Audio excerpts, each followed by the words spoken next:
ꯃꯔꯩꯕꯥꯛꯀꯤ ꯑꯃꯁꯨꯡ ꯃꯖꯥꯇꯤꯒꯤꯗꯃꯛ ꯕ꯭ꯔꯤꯇꯤꯁꯀꯤ ꯐꯥꯔꯁꯤ ꯁꯒꯥꯏ ꯀꯥꯗꯨꯅ ꯃꯊ꯭ꯋꯥꯏ ꯀꯠꯈꯤꯕ ꯕꯤꯔ ꯇꯤꯀꯦꯟꯗ꯭ꯔꯖꯤꯠ ꯏꯪ 1955ꯒꯤ ꯗꯤꯁꯦꯝꯕꯔꯒꯤ ꯇꯥꯡ 18 ꯊꯥꯡꯖ ꯅꯨꯃꯤꯠꯇ ꯄꯣꯛꯈꯤ꯫ ꯇꯤꯀꯦꯟꯗ꯭ꯔꯖꯤꯠ ꯆꯟꯗ꯭ꯔꯀ꯭ꯔꯤꯇꯤ ꯃꯍꯥꯔꯥꯖꯀꯤ ꯃꯔꯤꯁꯨꯕ ꯃꯖꯥꯏꯕꯨꯡꯉꯣꯅꯤ꯫ ꯆꯣꯡꯊꯥꯝ ꯆꯅꯨ ꯀꯧꯁꯦꯁꯣꯔꯤꯅ ꯄꯣꯛꯄꯅꯤ꯫ ꯃꯍꯥꯛ ꯄꯣꯛꯄꯒꯤ ꯃꯇꯥꯡꯗ ꯆꯩꯊꯥꯔꯣꯜ ꯀꯨꯝꯕꯥꯕꯗ ꯁꯨꯝꯅ ꯏꯔꯤ: ꯁꯦꯛꯃꯥꯏ ꯗꯦꯕꯥꯅꯟꯗꯒꯤ ꯀꯨꯝꯁꯣꯛ 1768 ꯄꯣꯏꯅꯨ ꯊꯥ ꯅꯤꯡꯊꯧ ꯀꯥꯕꯅ ꯍꯥꯜꯂꯦ꯫ 12ꯅꯤ ꯊꯥꯡꯖꯗ ꯊꯧꯔꯥꯅꯤ ꯆꯣꯡꯊꯥꯝ ꯆꯅꯨꯅ ꯃꯖꯥꯏꯕꯨꯡꯉꯣ ꯄꯣꯛꯑꯦ꯫ ꯇꯤꯀꯦꯟꯗ꯭ꯔꯖꯤꯠꯅ ꯁꯟ ꯁꯥꯕ ꯍꯩꯔꯛꯄ ꯑꯗꯨꯋꯥꯏꯗ ꯑꯊꯨꯝ ꯑꯍꯥꯎꯒ ꯈꯨꯠꯂꯥꯏꯒ ꯂꯩꯕ ꯎꯕꯗ ꯑꯊꯨꯝ ꯑꯍꯥꯎ ꯑꯗꯨ ꯍꯨꯟꯗꯣꯛꯂꯝꯂꯒ ꯈꯨꯠꯁꯨ ꯈꯨꯠꯂꯥꯏ ꯑꯗꯨ ꯄꯥꯏꯒꯗꯕꯒꯤ ꯀꯣꯏꯇꯥꯟ ꯇꯥꯟꯅꯩ꯫ ꯃꯇꯧ ꯑꯁꯤ ꯎꯕꯗ ꯃꯄꯥꯕꯨꯡ ꯆꯟꯗ꯭ꯔꯀ꯭ꯔꯤꯇꯤ ꯃꯍꯥꯔꯥꯖꯅ ꯑꯉꯥꯡ ꯑꯁꯤꯅ ꯍꯌꯦꯡ ꯆꯥꯎꯔꯛꯂꯒ ꯀꯔꯤ ꯊꯣꯛꯂꯒꯕ ꯍꯥꯏꯅ ꯋꯥꯈꯜ ꯇꯧꯔꯝꯃꯤ꯫ ꯑꯉꯥꯡꯗꯤ ꯅꯤꯡꯊꯥꯗ ꯈꯪꯉꯤ ꯍꯥꯏꯕꯗꯨꯅꯤ꯫ ꯀꯅꯥꯅ ꯈꯪꯕ ꯉꯝꯒꯅꯤ ꯑꯁꯤꯒꯨꯝꯕ ꯑꯉꯥꯡ ꯑꯁꯤꯅ ꯆꯥꯎꯔꯛꯂꯒ ꯅꯣꯡꯃ ꯃꯊꯧꯅꯥ ꯃꯔꯤꯡꯖꯦꯜ ꯎꯠꯇꯨꯅ ꯃꯅꯤꯄꯨꯔ ꯏꯃꯥꯒꯤ ꯁꯦꯕꯥ ꯇꯧꯔꯛꯈꯤꯒꯅꯤ ꯍꯥꯏꯕ꯫ ꯇꯤꯀꯦꯟꯗ꯭ꯔꯖꯤꯠꯀꯤ ꯑꯉꯥꯡ ꯑꯣꯏꯔꯤꯉꯩꯗ ꯍꯩꯁꯤꯡꯕ ꯃꯇꯧ ꯑꯁꯤ ꯎꯕꯗ ꯃꯄꯥꯕꯨꯡ ꯃꯍꯥꯔꯥꯖꯅ ꯄꯦꯜꯂꯝꯃꯤ ꯑꯃꯁꯨꯡ ꯑꯇꯩ ꯃꯆꯤꯟ ꯃꯅꯥꯎꯁꯤꯡꯗꯒꯤ ꯃꯍꯥꯛꯄꯨꯅ ꯍꯦꯟꯅ ꯂꯨꯅ ꯇꯧꯔꯝꯃꯤ꯫ ꯇꯤꯀꯦꯟꯗ꯭ꯔꯖꯤꯠꯅ ꯆꯍꯤ 12 ꯁꯨꯔꯛꯄ ꯃꯇꯝꯗ ꯁꯒꯣꯜꯒꯤ ꯑꯣꯖꯥ ꯕꯦꯗꯥꯝ ꯁꯤꯡꯅ ꯃꯍꯥꯛꯄꯨ ꯁꯒꯣꯜ ꯇꯣꯡꯕ ꯇꯝꯕꯤꯔꯝꯃꯤ꯫ ꯃꯍꯥꯛꯅ ꯇꯣꯡꯗꯕ ꯁꯒꯣꯜ ꯑꯃꯠꯇ ꯃꯄꯥꯕꯨꯡꯒꯤ ꯀꯣꯅꯨꯡꯗ ꯂꯩꯔꯝꯗꯦ꯫ ꯃꯍꯥꯛꯅ ꯁꯒꯣꯜ ꯇꯣꯡꯕꯗ ꯍꯩꯁꯤꯡꯕꯗꯨ ꯎꯔꯒ ꯑꯎꯕ ꯃꯤ ꯄꯨꯝꯅꯃꯛꯅ ꯉꯛꯂꯝꯃꯤ꯫ ꯃꯍꯥꯛꯄꯨ ꯇꯝꯕꯤꯕ ꯑꯣꯖꯥ ꯐꯥꯎꯕ ꯉꯛꯅ ꯊꯣꯛꯂꯝꯃꯤ꯫ ꯊꯥꯡ ꯇꯥꯗ ꯃꯃꯤꯡ ꯆꯠꯂꯕ ꯌꯦꯡꯈꯣꯏꯕ ꯆꯥꯎꯕꯅ ꯇꯤꯀꯦꯟꯗ꯭ꯔꯖꯤꯠꯄꯨ ꯊꯥꯡ ꯇꯥ ꯇꯝꯕꯤꯔꯝꯃꯤ꯫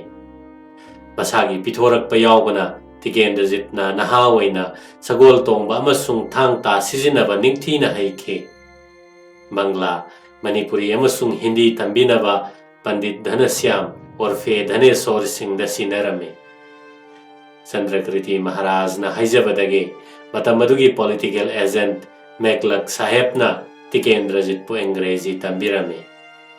ꯃꯇꯧ ꯑꯁꯨꯝꯅ ꯇꯤꯀꯦꯟꯗ꯭ꯔꯖꯤꯠꯅ ꯍꯥꯏꯔꯤꯕ ꯍꯤꯔꯝꯁꯤꯡ ꯑꯁꯤ ꯈꯔ ꯈꯔ ꯏꯁꯨ ꯁꯨꯅ ꯍꯩꯈꯤ꯫ ꯇꯤꯀꯦꯟꯗ꯭ꯔꯖꯤꯠ ꯅꯍꯥ ꯑꯣꯏꯅ ꯊꯥꯡ ꯇꯥꯗꯤ ꯌꯥꯝꯅ ꯍꯩꯔꯝꯃꯤ꯫ ꯇꯦꯟ ꯑꯃꯁꯨꯡ ꯅꯣꯡꯃꯩ ꯀꯥꯞꯄꯗ ꯃꯄꯥ ꯂꯩꯔꯝꯗꯦ꯫ ꯃꯍꯥꯛꯅ ꯑꯌꯥꯝꯕ ꯃꯇꯝꯗ ꯎꯃꯪꯗ ꯁꯥ ꯎꯆꯦꯛ ꯀꯩꯅ ꯆꯤꯡꯕ ꯁꯤꯀꯥꯔ ꯇꯧꯕ ꯌꯥꯝꯅ ꯄꯥꯝꯂꯝꯃꯤ꯫ ꯁꯤꯀꯥꯔꯒꯤ ꯃꯇꯝꯗ ꯀꯩꯅ ꯆꯤꯡꯕ ꯂꯝꯒꯤ ꯁꯥꯁꯤꯡꯕꯨ ꯃꯁꯥ ꯀꯟꯖꯅꯕ ꯈꯨꯗꯣꯡꯆꯥꯕ ꯄꯤꯗꯅ ꯈꯛ ꯍꯥꯠꯂꯝꯗꯦ꯫ ꯇꯤꯀꯦꯟꯗ꯭ꯔꯖꯤꯠ ꯑꯃꯁꯨꯡ ꯄꯀꯥꯁꯅꯥ ꯃꯆꯤꯟ ꯃꯅꯥꯎ ꯀꯔꯤ ꯃꯔꯝꯗꯒꯤ ꯌꯦꯡꯊꯤꯅꯈꯤꯕ ꯑꯃꯗꯤ ꯌꯦꯡꯊꯤꯅꯈꯤꯕ ꯑꯗꯨꯅ ꯃꯔꯝ ꯑꯣꯏꯗꯨꯅ ꯃꯅꯤꯄꯨꯔꯅ ꯀꯗꯥꯏ ꯐꯥꯎꯕ ꯃꯔꯥꯏ ꯆꯥꯏꯊꯈꯤꯕ ꯃꯅꯤꯄꯨꯔ ꯏꯇꯤꯍꯥꯁꯀꯤ ꯃꯇꯥꯡ ꯑꯃ ꯄꯨꯊꯣꯛꯇꯨꯅ ꯅꯩꯅꯕ ꯌꯥꯏ꯫ ꯆꯟꯗ꯭ꯔꯀ꯭ꯔꯤꯇꯤ ꯃꯍꯥꯔꯥꯖꯀꯤ ꯔꯥꯅꯤ 12 ꯂꯩꯔꯝꯃꯤ꯫ ꯔꯥꯅꯤ 6ꯅ ꯃꯖꯥꯏꯕꯨꯡꯉꯣ 11 ꯄꯣꯛꯂꯝꯃꯤ꯫ ꯑꯉꯣꯝ ꯆꯅꯨ ꯂꯣꯀꯦꯁꯣꯔꯤꯅ ꯁꯨꯔꯆꯟꯗ꯭ꯔ, ꯊꯝꯕꯧ ꯁꯅꯥ, ꯄꯀꯥꯁꯅꯥ ꯑꯃꯁꯨꯡ ꯒꯣꯄꯥꯜ ꯁꯅꯥ ꯄꯣꯛꯂꯝꯃꯤ꯫ ꯑꯣꯏꯅꯥꯝ ꯆꯅꯨ ꯚꯤꯃꯦꯁꯣꯔꯤꯅ ꯐꯩꯖꯥꯎ ꯁꯅꯥ ꯑꯃꯁꯨꯡ ꯁꯅꯥꯌꯥꯏꯃ, ꯆꯣꯡꯊꯥꯝ ꯆꯅꯨ ꯀꯧꯁꯦꯁꯣꯔꯤꯅ ꯇꯤꯀꯦꯟꯗ꯭ꯔꯖꯤꯠ, ꯆꯣꯡꯊꯥꯝ ꯆꯅꯨ ꯂꯨꯀꯦꯁꯣꯔꯤꯅ ꯀꯨꯂꯆꯟꯗ꯭ꯔ ꯑꯃꯁꯨꯡ ꯒꯟꯙꯥꯔ ꯁꯤꯡ, ꯍꯧꯕꯝ ꯆꯅꯨ ꯔꯨꯄꯕꯇꯤꯅ ꯑꯉꯧ ꯁꯅꯥ, ꯑꯀꯣꯏꯖꯝ ꯆꯅꯨ ꯈꯟꯗꯥꯂꯦꯈꯤꯅ ꯖꯤꯂꯥꯉꯝꯕ ꯄꯣꯛꯂꯝꯃꯤ꯫ ꯃꯍꯥꯔꯥꯖ ꯆꯟꯗ꯭ꯔꯀ꯭ꯔꯤꯇꯤ ꯏꯪ ꯁꯣꯛ 1736ꯀꯤ ꯃꯦꯒꯤ ꯇꯥꯡ 10ꯗ ꯅꯣꯡꯒꯥꯈꯤ꯫ ꯃꯍꯥꯔꯥꯖ ꯑꯁꯤꯅ ꯊꯨꯞꯂꯝꯗꯥꯏꯗ ꯃꯖꯥꯏꯕꯨꯡ ꯑꯍꯜ ꯁꯨꯔꯆꯟꯗ꯭ꯔꯗ ꯅꯤꯡꯊꯧ ꯈꯨꯕꯝ ꯁꯤꯟꯅꯔꯝꯃꯤ꯫ ꯑꯅꯤꯁꯨꯕ ꯃꯖꯥꯏꯕꯨꯡꯉꯣ ꯀꯨꯂꯆꯟꯗ꯭ꯔꯗ ꯖꯣꯕꯔꯥꯖ ꯍꯥꯞꯂꯝꯃꯤ꯫ ꯑꯗꯨꯒ ꯑꯇꯩ ꯑꯇꯩ ꯃꯖꯥꯏꯕꯨꯡꯉꯣꯁꯤꯡꯗꯁꯨ ꯃꯥꯒꯤ ꯃꯇꯤꯛ ꯆꯥꯕ ꯐꯝ ꯄꯤꯔꯝꯃꯤ꯫ ꯇꯤꯀꯦꯟꯗ꯭ꯔꯖꯤꯠꯇ ꯁꯦꯅꯥꯄꯇꯤ, ꯊꯝꯕꯧ ꯁꯅꯥꯗ ꯁꯥꯃꯨ ꯍꯟꯖꯕ, ꯑꯉꯧ ꯁꯅꯥꯗ ꯗꯣꯂꯥꯏꯔꯣꯏ ꯍꯟꯖꯕ, ꯒꯣꯄꯥꯜ ꯁꯅꯥꯗꯅ ꯐꯨꯡꯒꯥ ꯂꯥꯏ ꯁꯪꯂꯥꯛꯄ, ꯄꯀꯥ ꯁꯅꯥꯗꯅ ꯁꯒꯣꯜ ꯍꯟꯖꯕ ꯍꯥꯞꯂꯝꯃꯤ꯫ ꯑꯗꯨꯕꯨ ꯖꯤꯂꯥꯉꯝꯕꯗꯤ ꯅꯍꯥ ꯑꯣꯏꯔꯤ ꯍꯥꯏꯗꯨꯅ ꯐꯝ ꯑꯃꯠꯇ ꯄꯤꯔꯝꯗ꯭ꯔꯤ꯫ ꯃꯃꯥ ꯇꯤꯟꯅꯗꯕ ꯃꯆꯥ, ꯅꯨꯡꯉꯥꯏꯅꯗꯕ, ꯅꯨꯡꯁꯤꯅꯗꯕ, kalaknaba amasung yengthinaba haiba asi thoidokna ningthau macha singgi manungdadi mahausane. Mama tinadaba macha nungsinaba amasung luna taunaba haiba si atangmani. Tikendrajit amasung Pakasana mama tinade. Mapangal phaba marau sing leiba mibu yengsinba amasung kalak mihauba haiba sisu mahausana taraba mani. Mapangal phaba amasung mathauna marau sing leiba Tikendrajit mama tinadaba manau Pakasana di thamladuna atai atopa mi singna phauba kalak yengthibada thoina ngakningai leite. Ningthau macha singi magi manai yamna leinarame. Mi ayambanasu makhoi manai uijage haiduna ningthau macha singda khanarame. Manai masel khana chainabaga ningthau macha masel magi manai singi michang changnarame. Nongma Pakasana gi manai kharaga Tikendrajit ki manai kharaga khunu tunarame. Khunu tunabadagi khanaraktuna khut phauba thongnakhe. Numitado Pakasana gi manai khara yam khebana Tikendrajit ki manai singbo thina phuduna ikaiba pikhe. Manai sing asina wakalabada Tikendrajit na bisar taurame. Bisarda Pakasana gi manai singi tangdangba dosni haiba uraduna makhoi badandi pikhe. Pakasana na manai singbo Tikendrajit na nattaba maral pisinduna manai singi michang changduna dandi pisilibani haina mapukning da waraurame. Nongma Pakasana gi manai anina Tikendrajit ki phajaraba sagol ama huraga lotuna thaname. Koithi thibada sagol phanglabada Pakasana gi manai huranba ani adubo matik chaba dandi tawkhi. Manai anibo Tikendrajit na dandi pikhiba sida Pakasana na Tikendrajit pu waraubagi mathakta thoina hena waraukhre. Maharaj Sursandrana mama matana pokpa manau Pakasana bo yamna henjina luna taurame.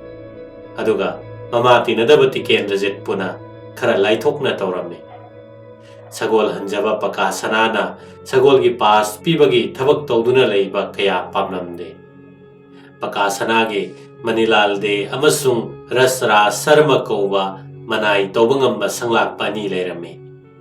Makhoi ani asiga tinaduna ahanbada Pakasana na harau kumai amasung isai nomaida matam lelubana mamaidadi sel chilakhi. Sanglak pani asina insinduna sel thanaduna sanabada migi sel phaubaton silakhi. Sel chinbana maramoiduna Pakasana na Yuvaraj Tikendrajit bichar gi mathakta khut thingjalame.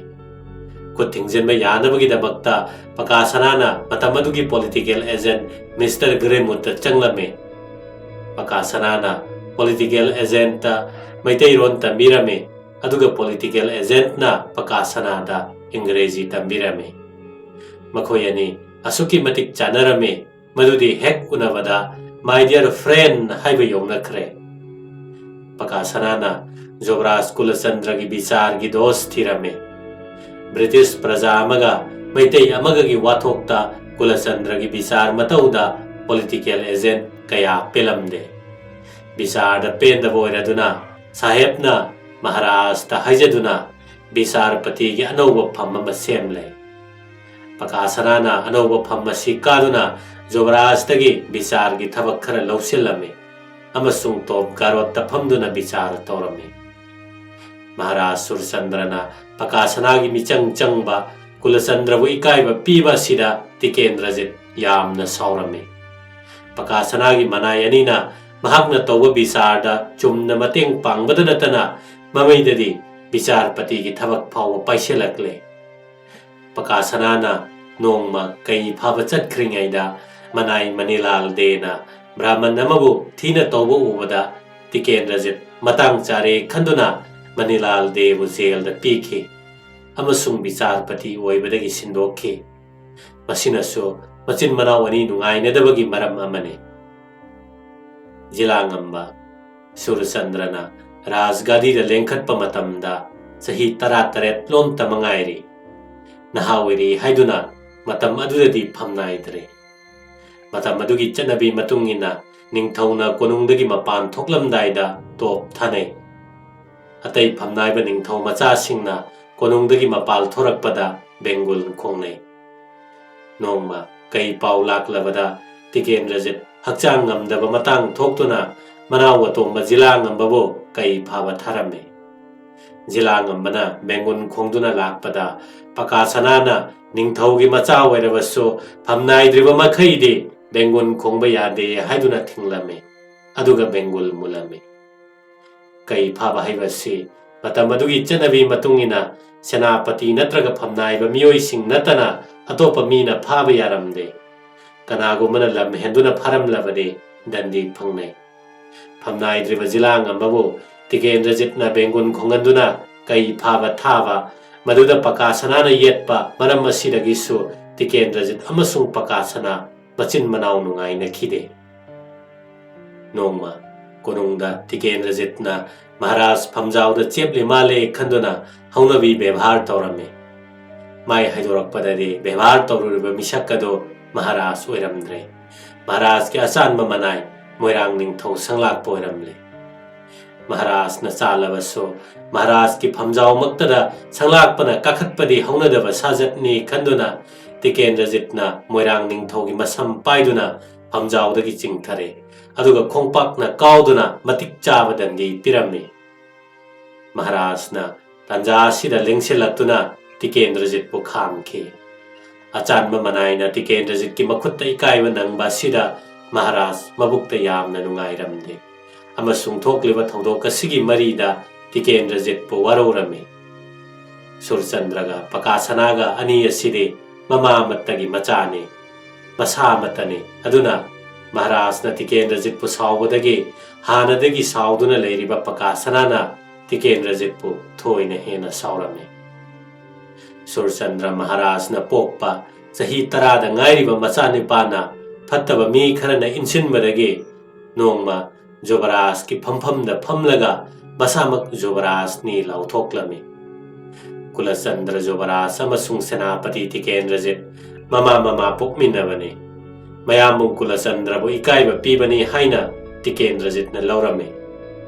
Tauriba thabakasi pakasanagi khujindagini haiduna Tikendrajit na pakasanabu yamna saurame. Amasung mayamung Kulachandra Yuvaraj ki michangda leplame. Masisu Tikendrajit amasung pakasana anigi yengthinanabagi maram amane.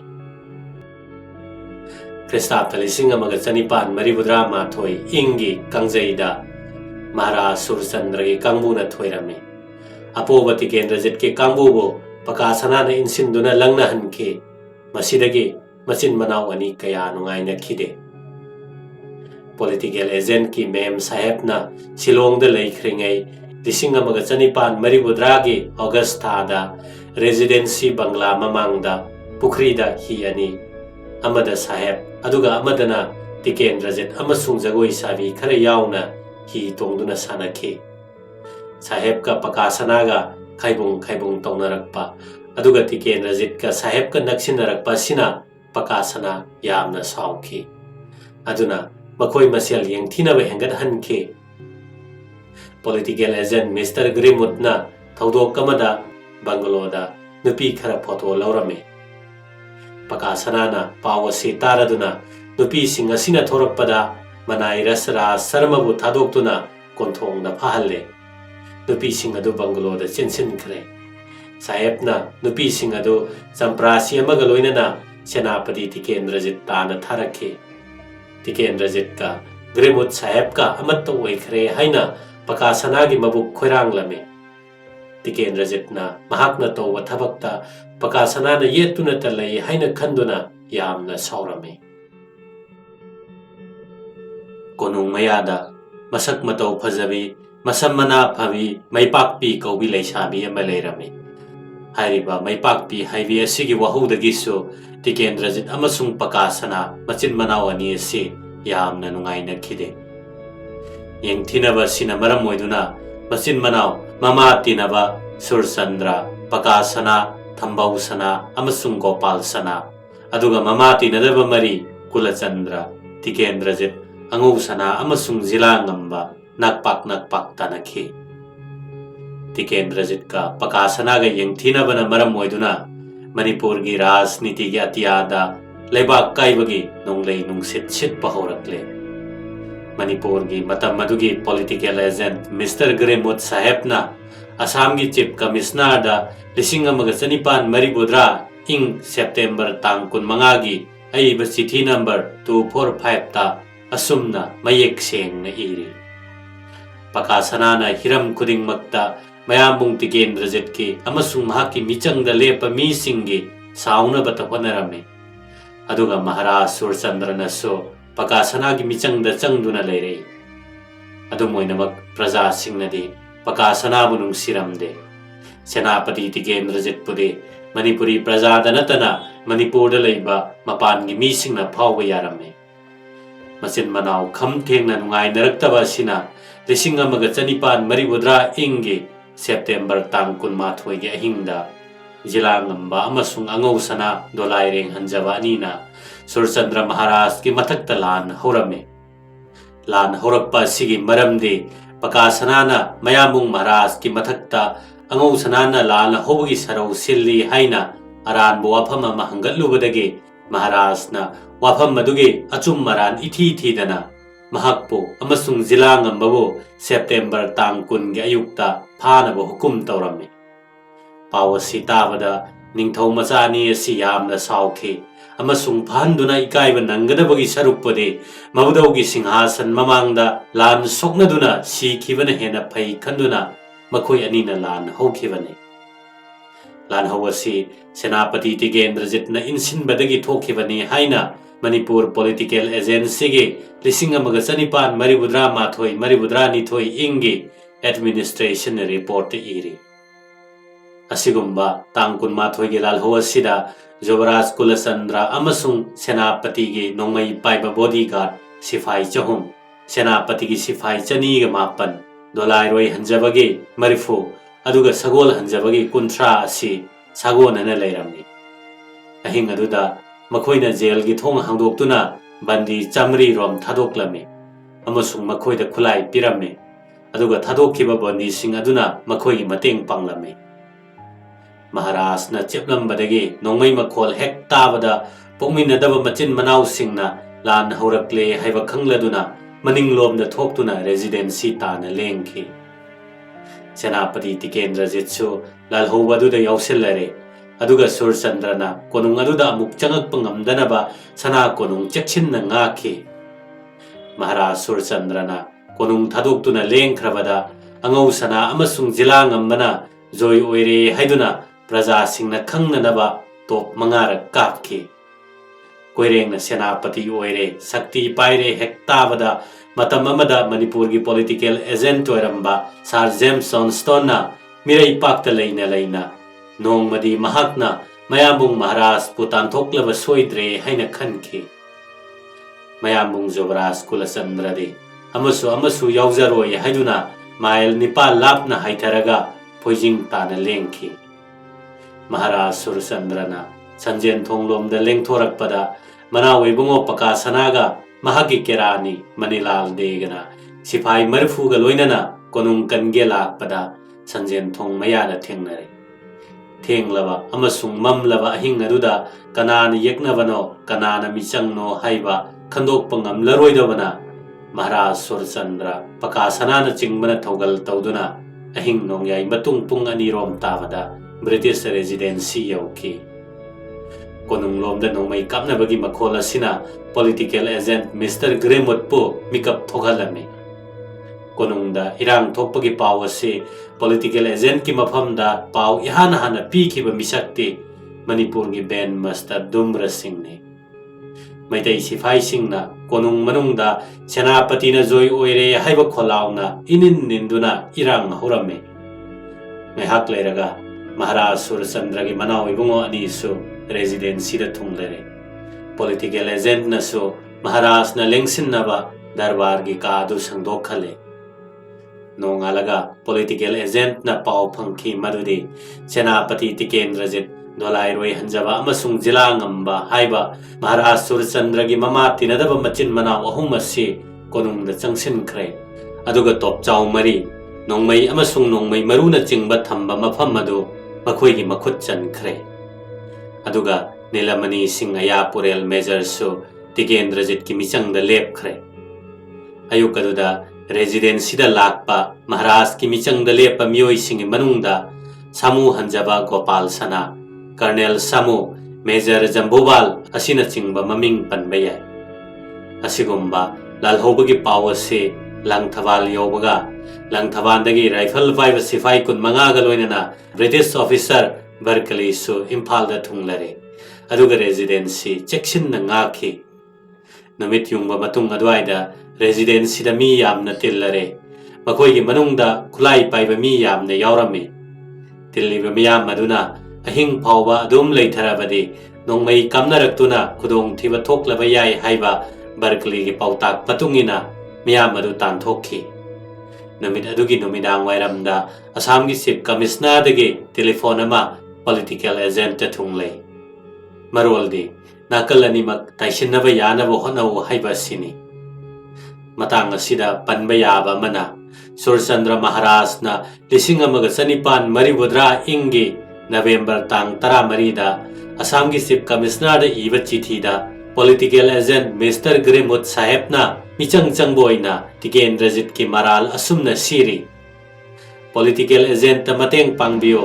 पाउताक पिबियो अमसुंग यज्ञबगा लान थेंगनजगे हाइबबो chief commissioner की हुकुम याउद्रबदि याररोय हाइना खामखि मतम मसिदा मुसलमान photographer दा सु सरदार कोबमना कोनुंगदगी चिठी अमा पुदुना लाकलगा political agent का लोना worry सानखे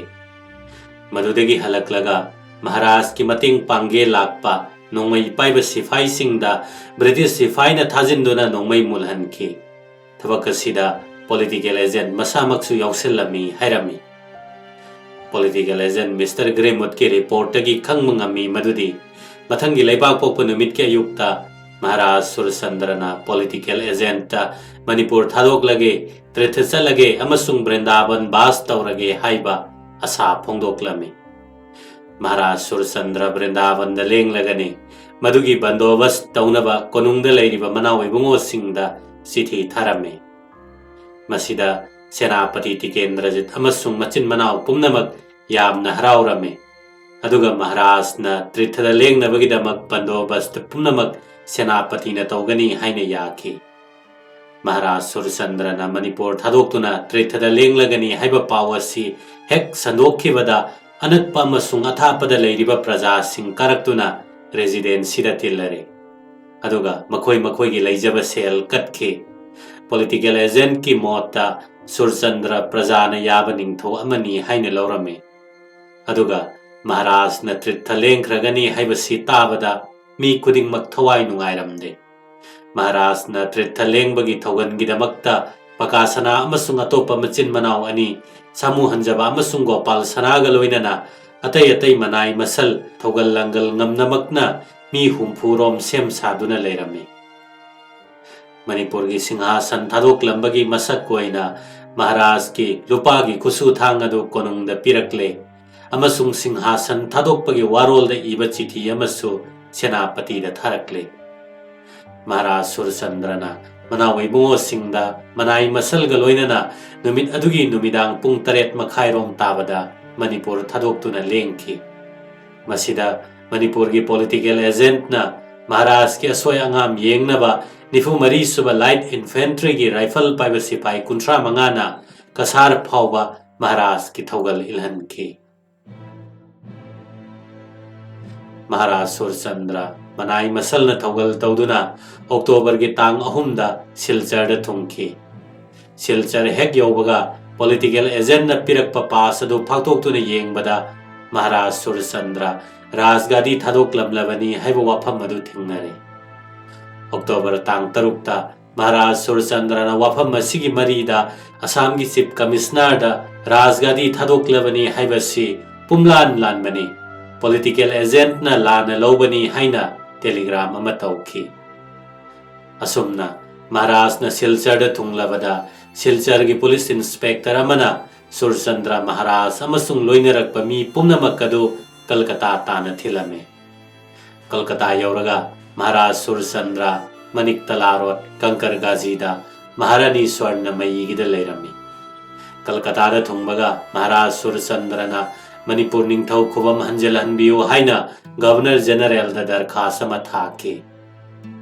Maharaj Surchandrana Vrindavan da bas tauningi haiba wafam masigi marida political agent Mr. Grimutna haibadadi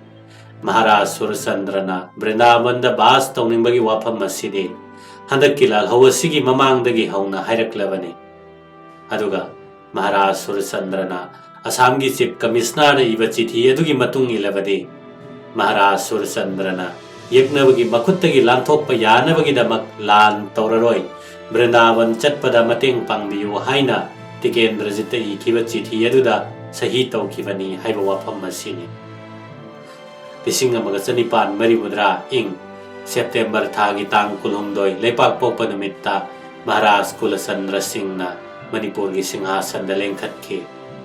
Maharaj ki misang da leiba manaw ibungo sing ahum mathang phamthol kaki. Kulachandrana Maharaj koireng na Yuvaraj angau sanana senapati amasung jila ngambana samu hanjaba oirame. Thangal general na chingba ngam mathau sing konung da changduna Kulachandra Maharaj ki sana thogal tawki.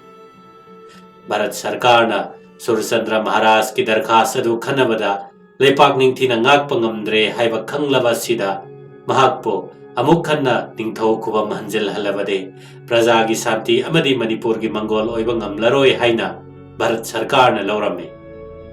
Aduga Maharaj Kulachandra hai singlaba manaw ibungo Tikendrajit ki makhutta icham chamba khulai ama oina leirame. Lepak ki thangai sengba sakti de Tikendrajit ki makhutna paibani.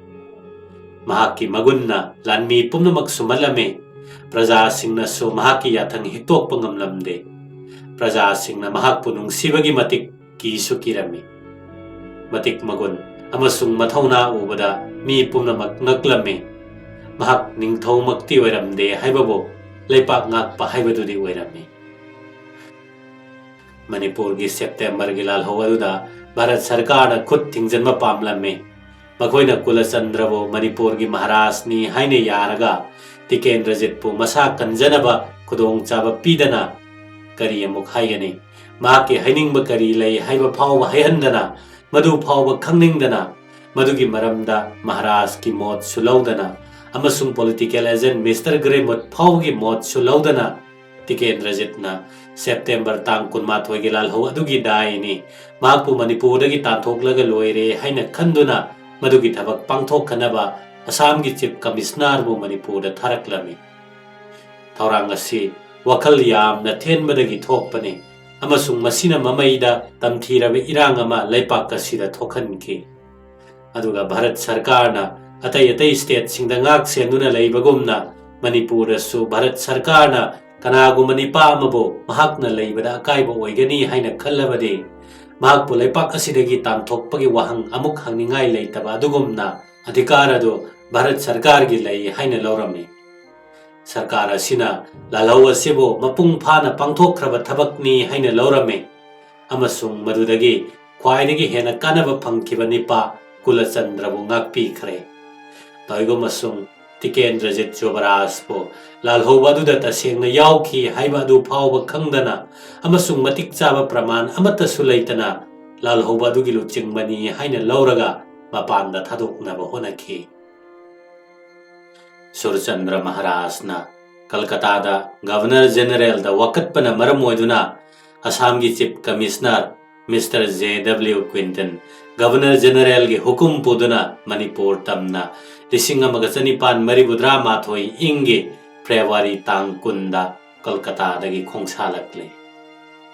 Gola gata thunglaga madudagi March ki tang 3 ta khongsalakpana tang 12 da Manipur da thungle. Nifuni thoi suba Gurkha Regiment ki Sipai chani aduga nifu mari suba Regiment ki Sipai chani punna Sipai Samri Colonel Skinnalu chingduna Chief Commissioner ga loinare. Sipai sing adu ayambana nahang akta oina tawe. Makhoi punamak Schneider rifle pairame. Makhoi kuding makta nongmai maru nifu yaurame. Reserve nongmai maru di yaurakte. Assam gi Chief Commissioner na khongsalamdaida Imphal gi kanagumba Manipuri kerani amadagi sekshinnaba telegram ama phangki. Marolde Manipur da kaijao ama hatkani. चेक्सिन्नबा तौखिबा telegram असिबो फागी ताथोक्तुना थौसादना असम की chief commissioner अमसुंग महाके कांगबु अदो सिपाही चामरी तग लोइनना मणिपुर ताना खोंसालखी।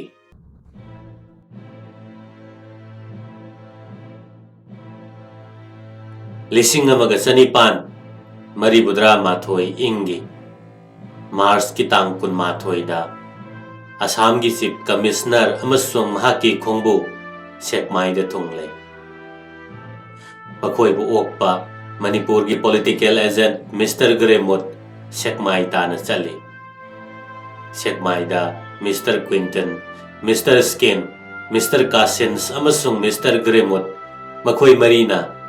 टिकेंद्रजित पु मतौ करमना फागदगे हाइबगी वा तानरमे। दरबारदा टिकेंद्रजित पु फाबा हाइना लेपनरमे। वाफम असे चीफ कमिश्नर मिस्टर क्विंटन ना यामना थाजना थंबा मिस्टर गार्डन दा हाइदोक्लमे। लिसिंग अमग चनिपान मरीबुद्रा माथोई इंगे मार्च की तांग कुनिथोइनी नोंमाइजिंग नुमित अयुक पुंग 10 रोम ताबा कांदा असम की chief commissioner mister JW Quinton, colonel Skene, major T Wylo, captain Butcher, Satterton, Gordon, lieutenant Brackenbury, Simpson, Cossins, captain उदस, गुरखा सिपाही चामरी गलोइनना इम्फाल थुंगले। मखोइना लायेंगनब डॉक्टर कर्नल शिवराम बरा अमसुंग लंबी थोंग येंगनब एग्जीक्यूटिव इंजीनियर बाली नारायण बरा लोइना रखे। चीफ कमिश्नर न थुंगलबगा कोनुंग मनुंगदगी टॉप 10 काप्तुना चीफ कमिश्नर द इकाई खुमनब उतखे। चैथारोल कुंबाबदा टॉप 10 कापे हाइना इरी। कमेसोन साहेबनी हाइब खंगनबा लमथोंग खुदिंग लफु चु थौमई थांदुना मंगोल तवे। नुमित युंग मतमदा दरबार तौगने महाराज सु टिकेंद्रजित कलोइनना दरबार यौबिगदबनी हाइना निंगसिंगलमे। दरबार असिबो महाराज कुलचंद्र युवराज टिकेंद्रजित अमसुंग मणिपुर की दरबार के अंगम मथौसिंगना यामना चिंगनरमे। मरमदे चीफ कमिश्नर ना सिपाही यामना लोइनरक्पा नोंमाइजिंग नुमित्ता दरबार तौबा ताबा। चीफ कमिश्नर ना हेक थुंगलबगा दरबार तौबा ताबा। कोनुंगी दरबार हॉल नतना residency da दरबार तौगदबा। वाफम सिंग असिदगी यामना चिंगनबा अदुगा हंदके असम की चीफ कमिश्नर ना इम्फाल दा थुंगलबगा हाथु हाथु तौगदौरिबा दरबार असिगी मरमदे गवर्नर जनरल की हुकुम लाउथोकपने। मदुदी कुलचंद्र सिंह ना निंगथौवेबा अदुगा टिकेंद्रजित सिंह बुना मणिपुर की मपान दा थादोकपा। करिगिदमक्ता कुलचंद्र बु निंगथौवे हनगदौरिबनो अमसुंग करिगिदमक्ता युवराज टिकेंद्रजित पु मणिपुर की मपान दा थादोकदौरिबनो हाइबु वाहंग अमा मतांग असिदा लाई। मदुगी पाउखुमदी सुरचंद्र महाराज पु भारत सरकार ना नमदुना निंगथौगी मफम हंजिन हनिंगलमदे। हंजिन हलगा प्रजा सिंगी शांति नत्रगा मणिपुर की मंगोल ओइरोय निंगथौ ओइरबा फावबदा लेपाक ngaakpagi thabak ningthina pangthokpa ngamkhide। मरम असिना युवराज कुलचंद्र सिंह बु मणिपुर की निंगथौनी हाइना लौगने मसी भारत सरकार ना लेपखि। अमरोमदना लिसिंग अमगा चनिपान मरीबुद्रा इंगे सेप्टेम्बर की लालहौदो भारत सरकार ना तुमिन्ना खांगदुना लैथोकपा ngamlamde। अमसुंग लालहौबदुगी लुचिंगबदी टिकेंद्रजित ने हाइना लौदुना महाकपु मणिपुर की मपान दा थादोकपा हाइबो वाफम असे तंगाई फदबनी हाइदुना भारत सरकार ना टिकेंद्रजित पु फानब हुकुम तौखिबने। मणिपुर की पॉलिटिकल एजेंट ओइरंबा सर जेम्स जॉनस्टोन की मोतदी सुरचंद्र महाराज पु निंगथौ खुबम हंजिल हलमगदबने अदुगा ब्रिटिश सरकार बु इकाइब पीबगिदमक्ता निंगथौ खुबम नमदुना मुलहौबा अदुबु दंदी पिरमगदबने। सेनापति बुना मपान दा थादोकलमगदबने। लौसिंग अदु यामना थेनखिबा से भारत सरकार हुकुम तौरुबदुना ओइगद्रा नत्रगा असम की चीफ कमिश्नर ना हुकुम अदु इल्लुबना ओइगद्रा हाइबा यामना लुना थोई। महाराज सुरचंद्र ना कलकत्ता दा गवर्नर जनरल दा टिकेंद्रजित ना चिंगबा मचिन मनाउना महाकपु मणिपुर की सिंहासन दगी तांथोक पीरे हाइबा वाकलुबदगी असम की chief commissioner mister JW Quinton governor general की याथंग पुदुना मणिपुर लापने lieutenant PR Gordon chief commissioner की लमयान बोइना मार्च की तारीख 15 इम्फाल दा थोंगले पॉलिटिकल एजेंट मिस्टर ग्रेमुत साहेब का अरोन बोवारी सानबदा सरकार न पाइखत कदौरीबा थबक मता से मरम कया मरुम लेबा मरमना पॉलिटिकल एजेंट मिस्टर ग्रेमुत साहेब ना गार्डन साहेब ता यानिंगदबा फोंदोक्लमे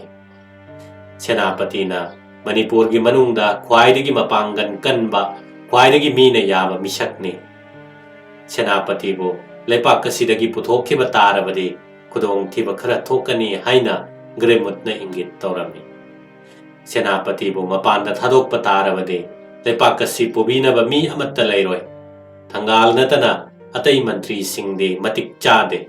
अमसुंग प्रजा सिंह सुलाक पंगमदे थंगाल जनरल दे सही मरीफू सुरबनीना मतम कुइना थबक तौ थबंगम लरोय हौखिबा लालहोदो पकासनाना सेनापति टिकेंद्रजित पु नमदुना थोखनखिबने सेनापति न तांथोकनिंगलिबदे हान ओइरंबा महाराज अदुबु नत्ते पकासनाबुने हानगी महाराज अदुदे कीदुना कोनुंगदगी रेजिडेंसी द सेनख्रे अदुगा कीबदगी सिंहासन थादोकलमलगा थबक मखा चथखे सेनापति न तांथोकनिंगलंबदि पकासनादने अतई कनाबु अमत्त नत्ते मरम मसिदगी मिस्टर ग्रेमुत न खल्ली मदुदे लालहोबदे यावरुबा महाक्की मथौदांग अदुगिदमक्ता मंगोंद थौजाल हेबा लमचत चटपीगदबने मिस्टर ग्रेमुत न हैरमे मदुदे सेनापति बु Hingna फाबा ngamloi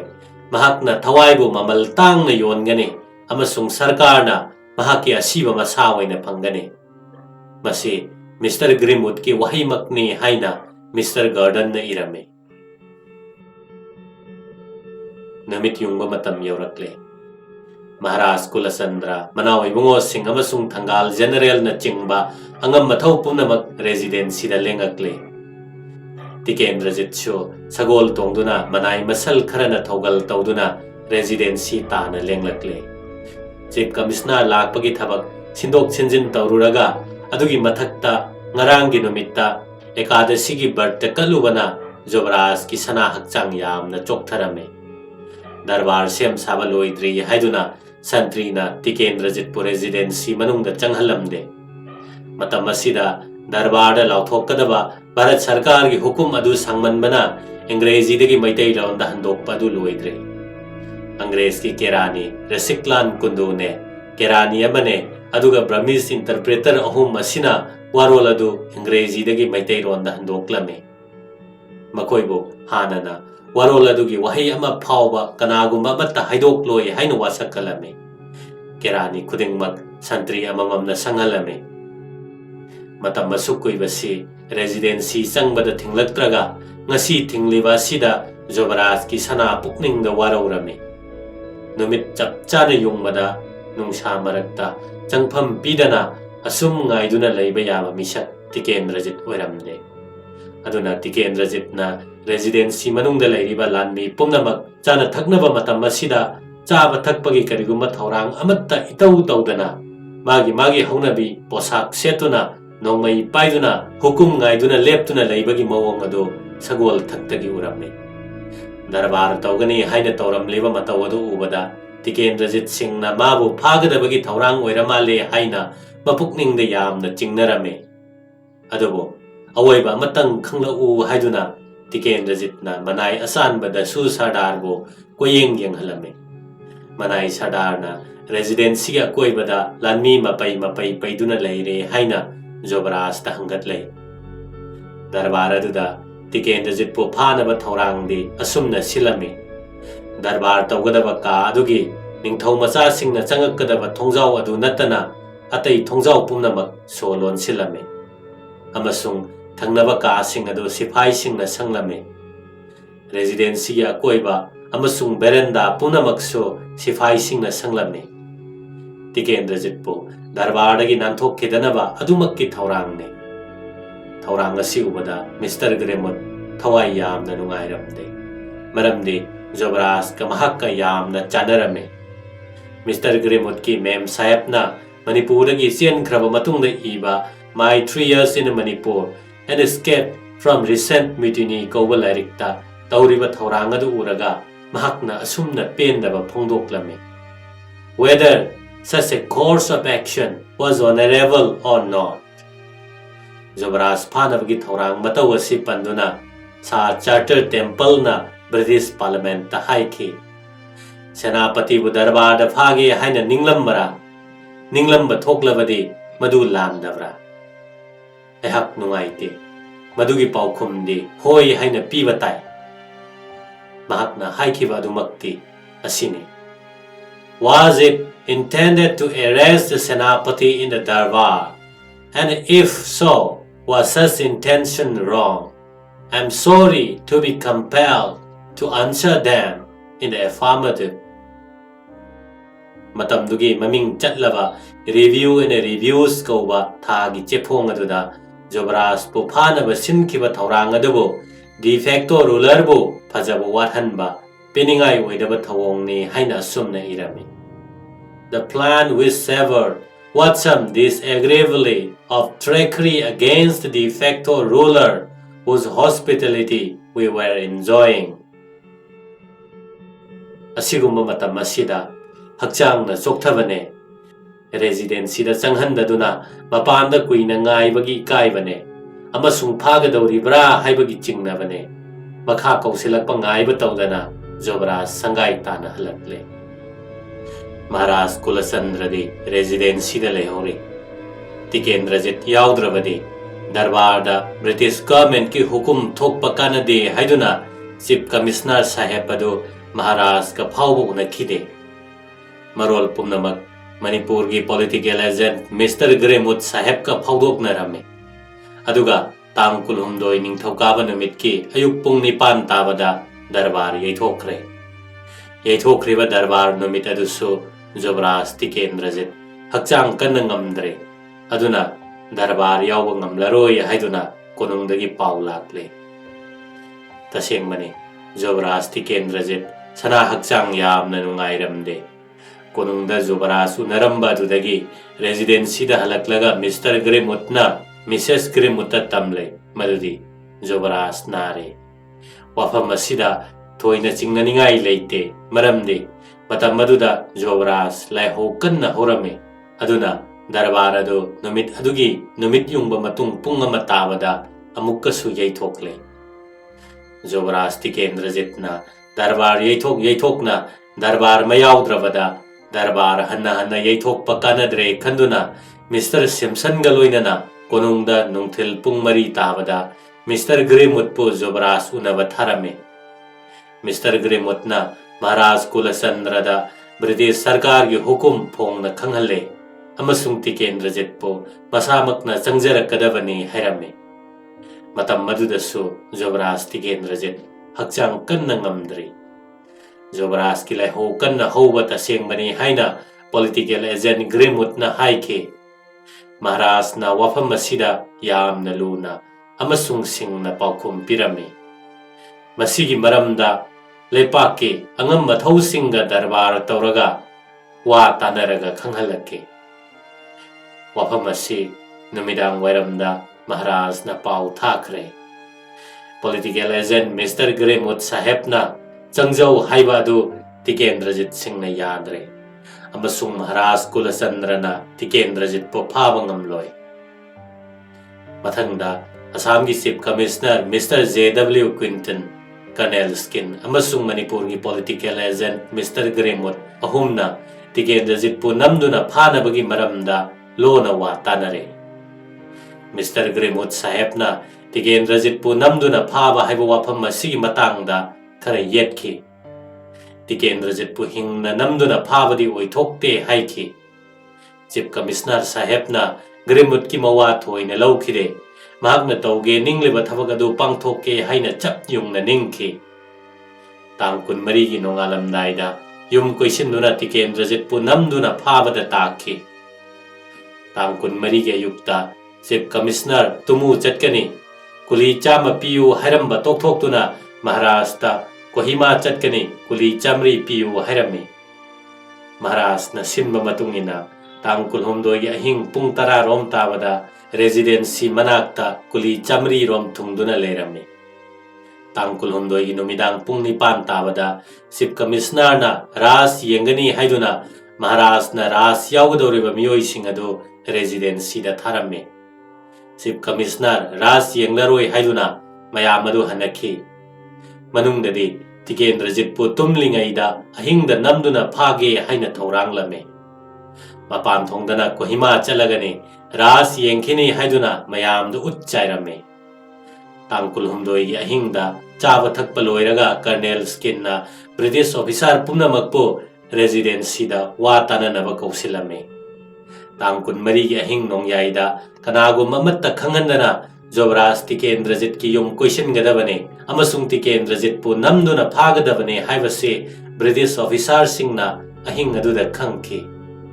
Lieutenant Simpson na lan changadoriba mafam adugi plan ama semlame. Semliba plan adu tilliba British officer aduda yenghalame.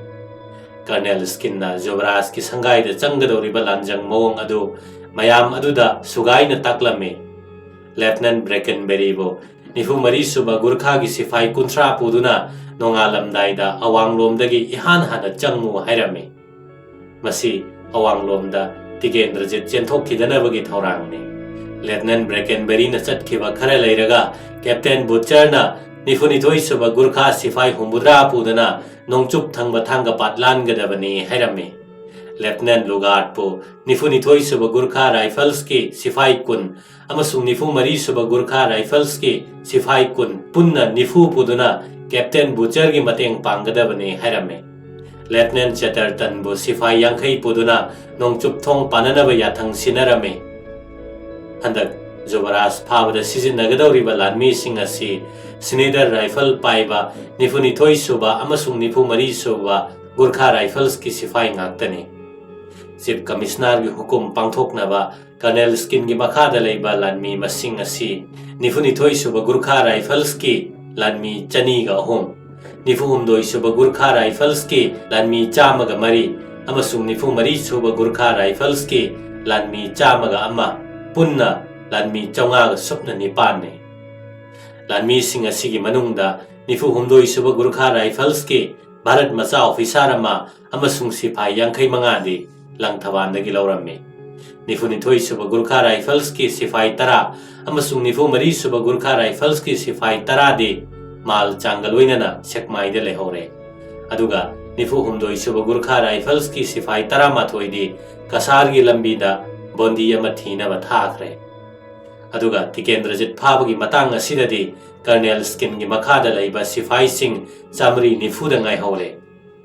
Nifunithoi suba amasung nifu mari suba Gurkha Rifles ki sifai sing de Snider rifle pairame. Aduga nifu humdoi suba Gurkha gi sifai amasung residency ngagliba sifai sing de chumnagi nongmai pairame.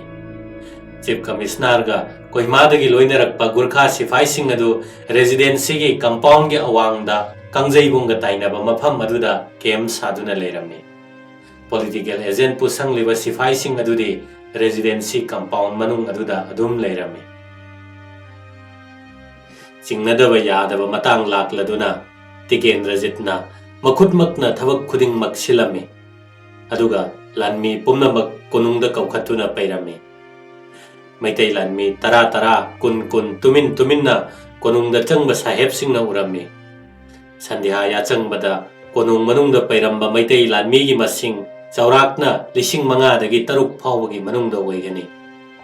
Yuvaraj ki sangaida maitai lanmi chamri chawnga lerame. British na mabu phanabu honarakpada sizinnarakpa force pumnamak konung manungda leiriba maitai lanmi sing adu sizinaduna thingnaba honarame. Landa Tikendrajit amasung mahakki lanmi singna soidana mai pakani haina khalame. Maramdi maitai gi top achauba mari leirame. Kusukulai masing langamdana pairame.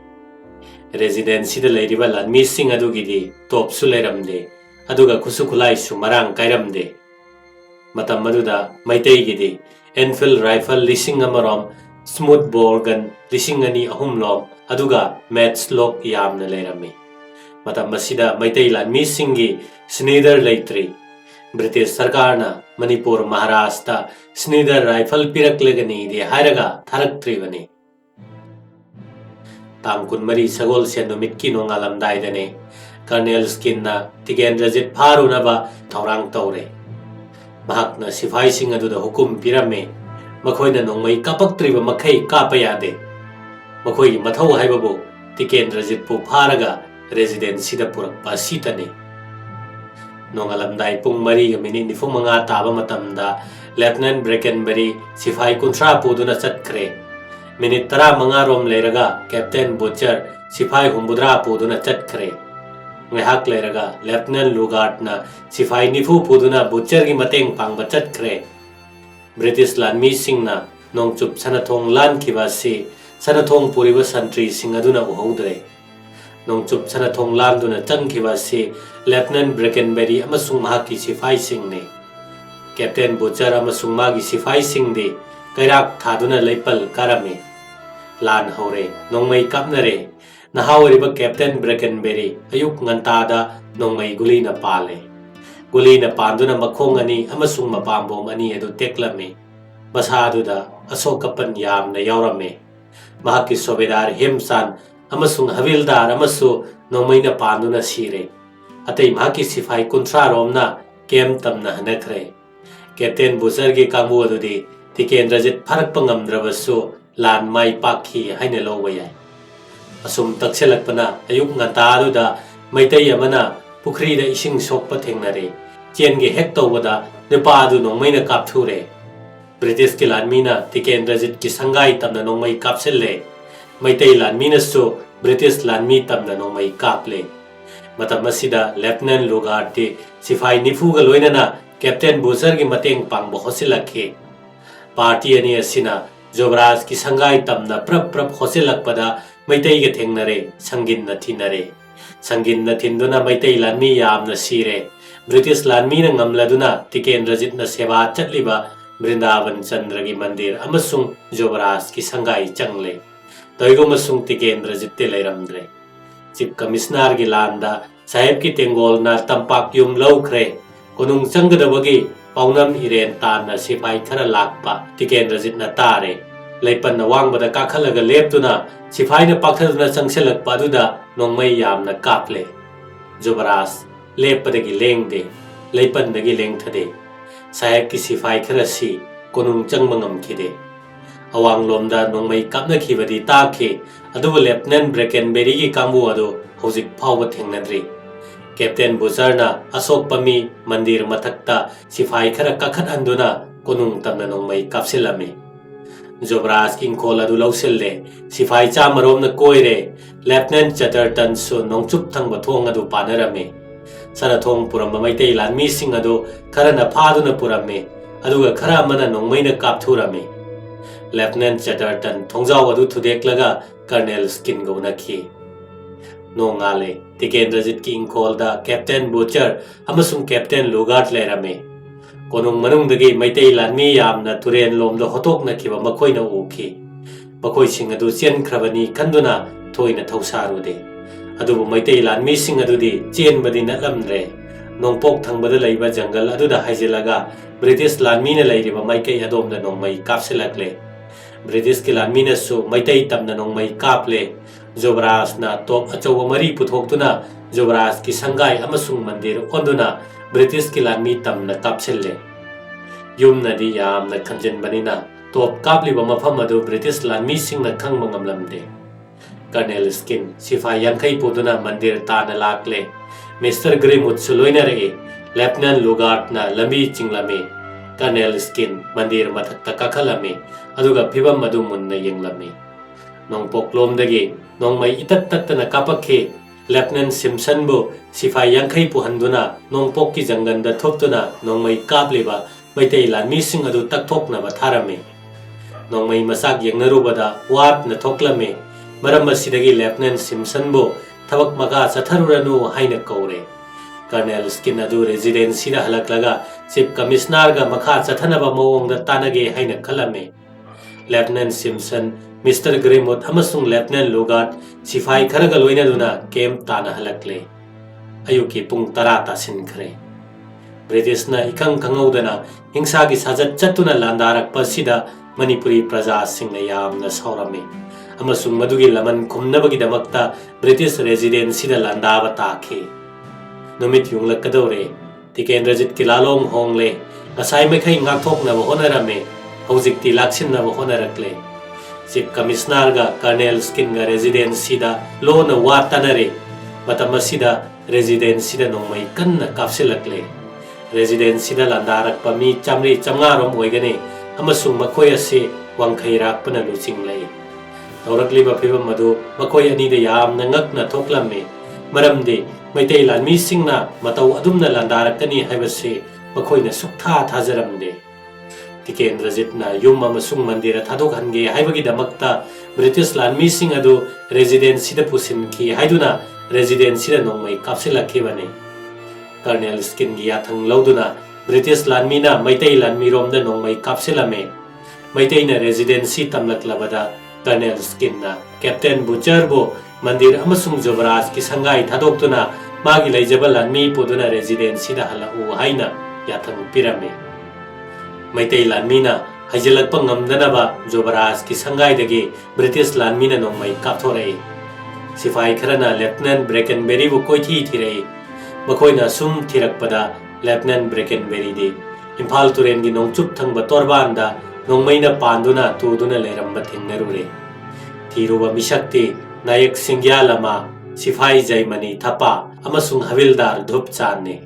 Nayak Singyalama na Pathwai Kubakta haptuna makwangda thori thuraga turendagi Lieutenant Brackenberry bu chingkhale maitai lanmi na ukrabadi hinglaroi khanduna mangak amuk haigat amuk non tha tauduna achum singlakpana mandir yorakle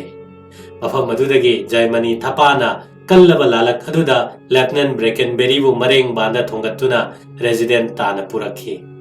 Lieutenant Brackenberry gi masagi mafam mangada gulina palame Captain Butcher gi mateng pangnaba honabada kuda nongmai gulina pankhibani haina hospital yoraga mahakna mayamda tamki halau haiba Colonel Skin gi yathang phangbaga atai asokpasing adu punabagi damak wagi sagai sare aduga asokpasing haibadi zamandar ama havaldar ama amasung sipai taret dolai da haptuna residency da halakle nungthil pung mari tare British ki leijaba lanmi punamak residency compound da loina paisille camping ground su thadoklamle maitai gi lanmi singna mai pakpagi asa uraduna lan kanna soknarame pung manga dagi nipan phawba konunglom dagi residency tamna nongmai kapsilaklame residency ki sagol da kapsen mada sagol singa do ama phawba hinghode Mrs. Gremotna leinariba ka nongmai maruna pokhaire siri pokhaire pung ahum lom soknaba lana sida Colonel Skin ngakthokpada thanglame ahing oire maitai lanmi singna kusukulai yamna leibagi matik atak akham leitana nongmai kaplame mai pakpagi asa udraduna British officer sing amasung British lanmi sing adu ninghanarame Lieutenant Gordon gi report tagi aikhoina khangmangame British ki nongmai guli matik chana leramde residency thadoklaga lamhangda position lobana hena phagani haina numidang pung taret taba matam adwaida Chief Commissioner saheb ka Colonel Skin ga wa tanarame yarabadi sahi taunabana phai khanduna Chief Commissioner saheb na lan leplasi haina chithi ama iraga Maharashtra pirunaba konung tamna maitai ama thaki chithi asi thaki bagaloinana lan lepagi bengon British residency dagi numidang pung nipan tabada kongle toina pangkui kuide konung lom dagi su lan lepagi senbong hauna yerakle adudagi lan leple tam kun mari gi lan aduda British ki maikai de sekhibana nifu mari subo Gurkha Rifles ki Lieutenant Brackenberry Sobedar Dhupsan Havildar ama amasung sipai amane loinana British officer Lieutenant Lugard aduga sipai tara mari na sokhi Tikendrajit phananaba British na lo na landarak pasida maitai gi mi kaya sekhiba amasung sokhiba mangki khotkiba na kari karino amasung kanano haibadu Maharaj Kulachandra Singh na Mars ki tangkun manga Lisingamaga Sanipan Maribudra Mathoi Ingda Bharat ki Governor General Lord Lonstan da ikiba chithi dagi khangmangame chithi aduda Bharat ki Governor General bo Manipur ki Maharaj na my honorable most beloved friend haina kauke British लानमीना युवराज की संगाई नोंमैना कापतुना हाटखिबसिंगदि खोंबान ताबम सनाहल कांगबम चाउबा हैखा चाउबा लमाबम मचा अंगोम मचा Nipah मचा लाई सेवा तौब बामोन नुपी मचा लाइस्रब तोनु हवलदार वहेंग बकुट ngaiरang bakut laisrab bakut pukranba naharakpa teramo khongba ningomba asina chingmane Vrindavan Chandra ki mandir mangthoktuna mandir manungda lairiba Vrindavan Chandra ki murti atai potchai mayam chakhaibaga loinana atopa mi kharasu sokhalame makoi adudi hijaba wahengba chawba senapati sangaida nongmai guli panaba samu hanjabagi sangaida nongmai guli panaba dasu sardar ahanbada makhong makhut kaklaga mamaida makok kaktuna hatkibane dasu sardar gi nupi dasu sardar gi machanupi ani masam punsinnaraga mainungda langsinduna hatkhiba kiduna lamjawda chenjabi nupi makhut ka managa kakhiba mai mutke haina hochillubada nongmaina kaptuna hatkhiba kaya ne mai thakhiba yum singde tolen gi yum yensemba gi yum nongmai them gi yum moirang them gi yum saikhom gi yum kongrai latpam gi laisang yauna atopa saikhom gi yum amasung abungba gi yum ne masigi mathakta konung gi office su yaukrabane political agent ki kerani resiklan konduna Assam ki chief secretary da lisingam ga sanipan mari budra ma thoi inge April ki tang mari da ikhiba chithi da aikhoina khangma ngame British officer kharaga sifai chani romga Yuvaraj ki sangai koiselame nongmai kaplame mi kun mari halame atai sifai kangbu amana hochillaklaga mi khara ma hatkhe ahanbagi kangbu aduna Vrindavan Chandra ki mandir changlaga murti sing adu thugairame mandir mangthoklame mandir mathakta kakhalame amasung nupi angang kharana halame nifu humdoi suba Gurkha Light Infantry ki captain Butcherna lisingamaga chanipan mari budra ma thoigi me gi tang amada haiki ayuki pung mari dagi nungthil pung 3 minute kunthra phawgi manungda haibadi mana changluba matamda Yuvaraj ki ingkholda nupi angang amatta makhoina sokhankiba leite hatkhiba leite karigumba nupi angang khara gulina sokhiba leirabasu makhoigi dos nate nongmai pangkapta kamnakhibanina maitai masensu makhoigi nongmaina pangpan palamgani mahaki jawan asi Yuvaraj ki sangai da landabada yauruba nifuni suba Gurkha Light Infantry ki Lieutenant Lugard Sergeant Calvert Subedar Mahesh Tapana pathoi amasung makoi sing asinasu nupi angang amata sokhiba leite haiki pension phanglaba Subedar party sing na haiki Yuvaraj ki nupi angang de sokhiba amasung hatkhiba yaude pangan nupi amakhakti nongmaina pankhe angang ani ahunga nongmaina pankhe British ki sifai singi nongmai guli loi thokhiba duna maram moiduna April ki tang 13 numidang pung 9 tabada lan leplasi haina British ki wafam gi matungina lan leplabada Maharaj Kulachandrana chief commissioner da chithi ma thakhe marondi mahakna maharani gi mayokta lan hoba pamlo banatte British na hana lan horaklaba duda masanga thokna ba honaru batani haiba sini chithi purakpa nipaduda political agent Mr. Gremutna chief commissioner amadi mahakki mi singa loinana konungda chatuna Maharaj ka unabada khudong thiba thokadra thokloidra haina hanglame maduda nipaduna khumki aikhoina nakhoigi mangnaba kari tawgadage wasi tabada political agent Mr. Gremut Colonel Skin Lieutenant Simpson amasung Kasims ka loinana chief commissioner Mr. Quinton konung tana karigumba yanaba mawong amatang puraknabagi damakta bengun khombani pa amatang galoinana konunggi darbar sang manak yaurakhi makhoina get hek lansilakpa matam aduda maitai angam mathau amana nahawariba Colonel Skin amasung bengun khongba sipai aduda onsellaga sumna hairame changakano mafam asida angang na khoigi darkar leite matam asida Yuvaraj Tikendrajit top garot te hiptuna leirame matam asida chief commissioner na chingba saheb sing konungdala I haibatabada Yuvaraj Tikendrajit su chief commissioner unanabagi damak lengthorei darbar sangadu thong lolamba maramna darbar sangdagi gas kaya marum chathoklaga ahangba mafamda saheb singa Yuvaraj ka amasung leibak ki angam mathau singa unakhi famkiba darbar aduda yauramba mi singdi Tangal General Ayapurel Angom Ningthau Giridhari Hawam Dewan Major Samu Luang Ningthau Jatra Singh Kairungba sini aduga darbar gi mapanda su mi yamna tilami numidangi pung mapalom tasilakle adubu darbar aduda yanabagi mawong karigumba amatta lepnaba ngamkhidre mapanda tilamliba miyam marakta masak naiba miyoi singdi miya sing Kali Muhodor Leisang Jatra Bora Chauba Yumnam Chaubana Chingba Yuvaraj Tikendrajit ki miyoi singni asumna mapanda tawriba darbar aduda Yuvaraj Tikendrajit na Chief Commissioner da khanghanki madudi British pu amuk hana thajaba leitre aduga British na khulai pumtha thadoklabada yanagadaba mangaire asumna pungkhai amarom ngangnaraba phawbada warol amata men man tanaba ngamkhidre adubu saheb singna chatlage haiduna phok phok hogalaglabada mapanda tiliba praja sing aduna halo halo haina yamna kanna law khongnare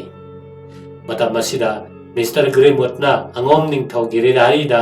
saheb sing asi khudong thiba thoktanaba sinbiyu haina haijarame Angom Ningthau na Yuvaraj da hangatki saheb singna khara thindokpiyu haijaba sibo thindokadra haina Yuvaraj na thindokpiru haina khumki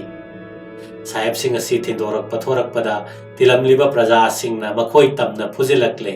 saheb sing adu darbar sang tana laklami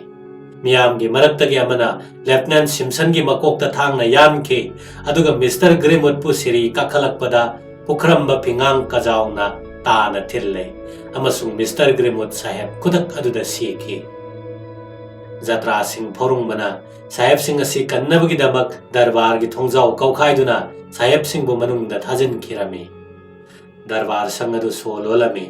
songaiduna leithoklabade saheb sing adu gi kudong thiba thoklagani haina khanbadagi Jatra Singh na soloruraga thong adu hangdokpagi wakhal tawkhidabane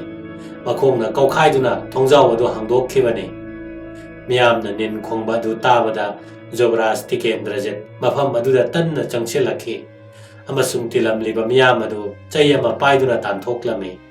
Senapatina khamba adu tilamliba miyam aduna thoina thausaramde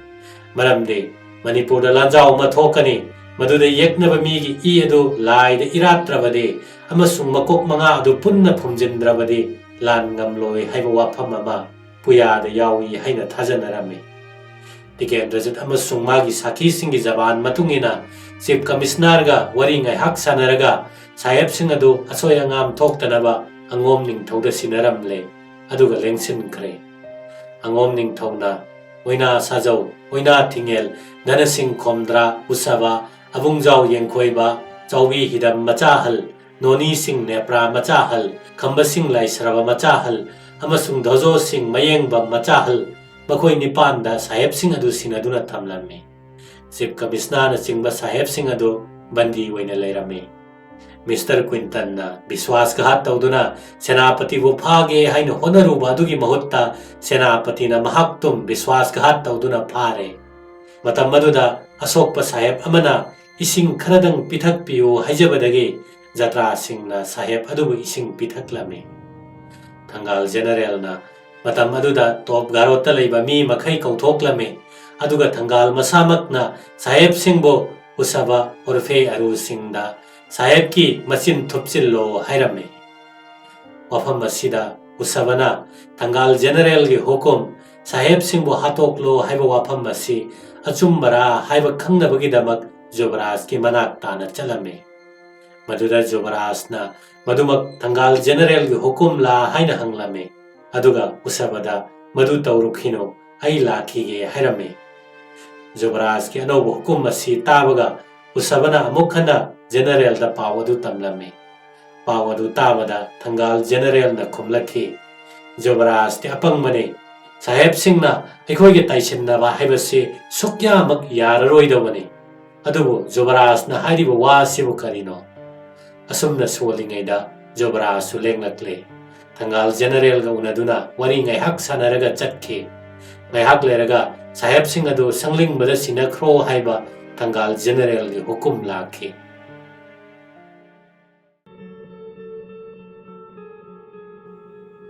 Angamba singi hukum matungina Thangjaba yaima kauba konongi yot suba mabu numidang pung mapan makhairom tabada mi thaduna kauraga saheb singbo makhongda yolhing phalang chansillo haina hairame maram maduna posang bana yoling phalang sing adu puraklaga saheb singi makhong mamangda thadaduna thamlame saheb singna pusilakliba yolhing phalang sing adu munna yenglaga makhoi makhong sing adu tingthore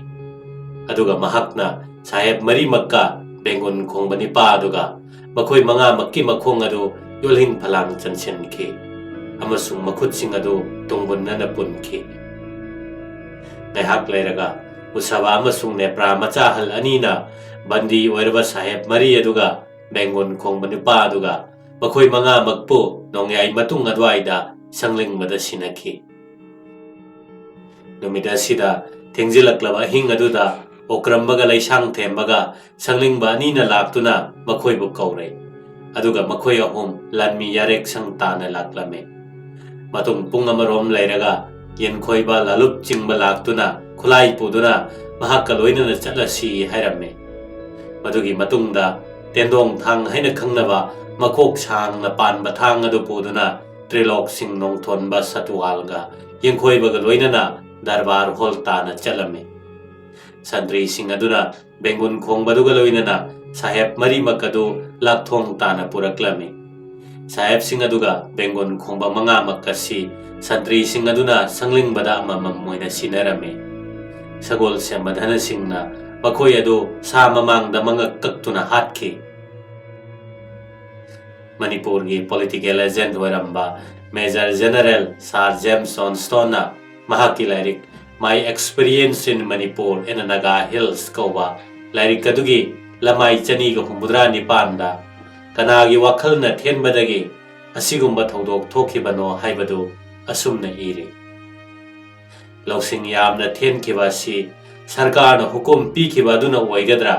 natraga chief commissioner na hukum adu illubana oiridra haibadu luna thoi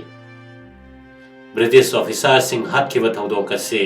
Bilat ki Maharani Victoriana yamna awabagi masakni Kolkata dagi phattaba pautak pibadagi thokibani haina jingnaba phongdoktuna lisinga magachani pan maribudra ma thoi ingi April tang kunda Marquis of Salisbury da telegram thaki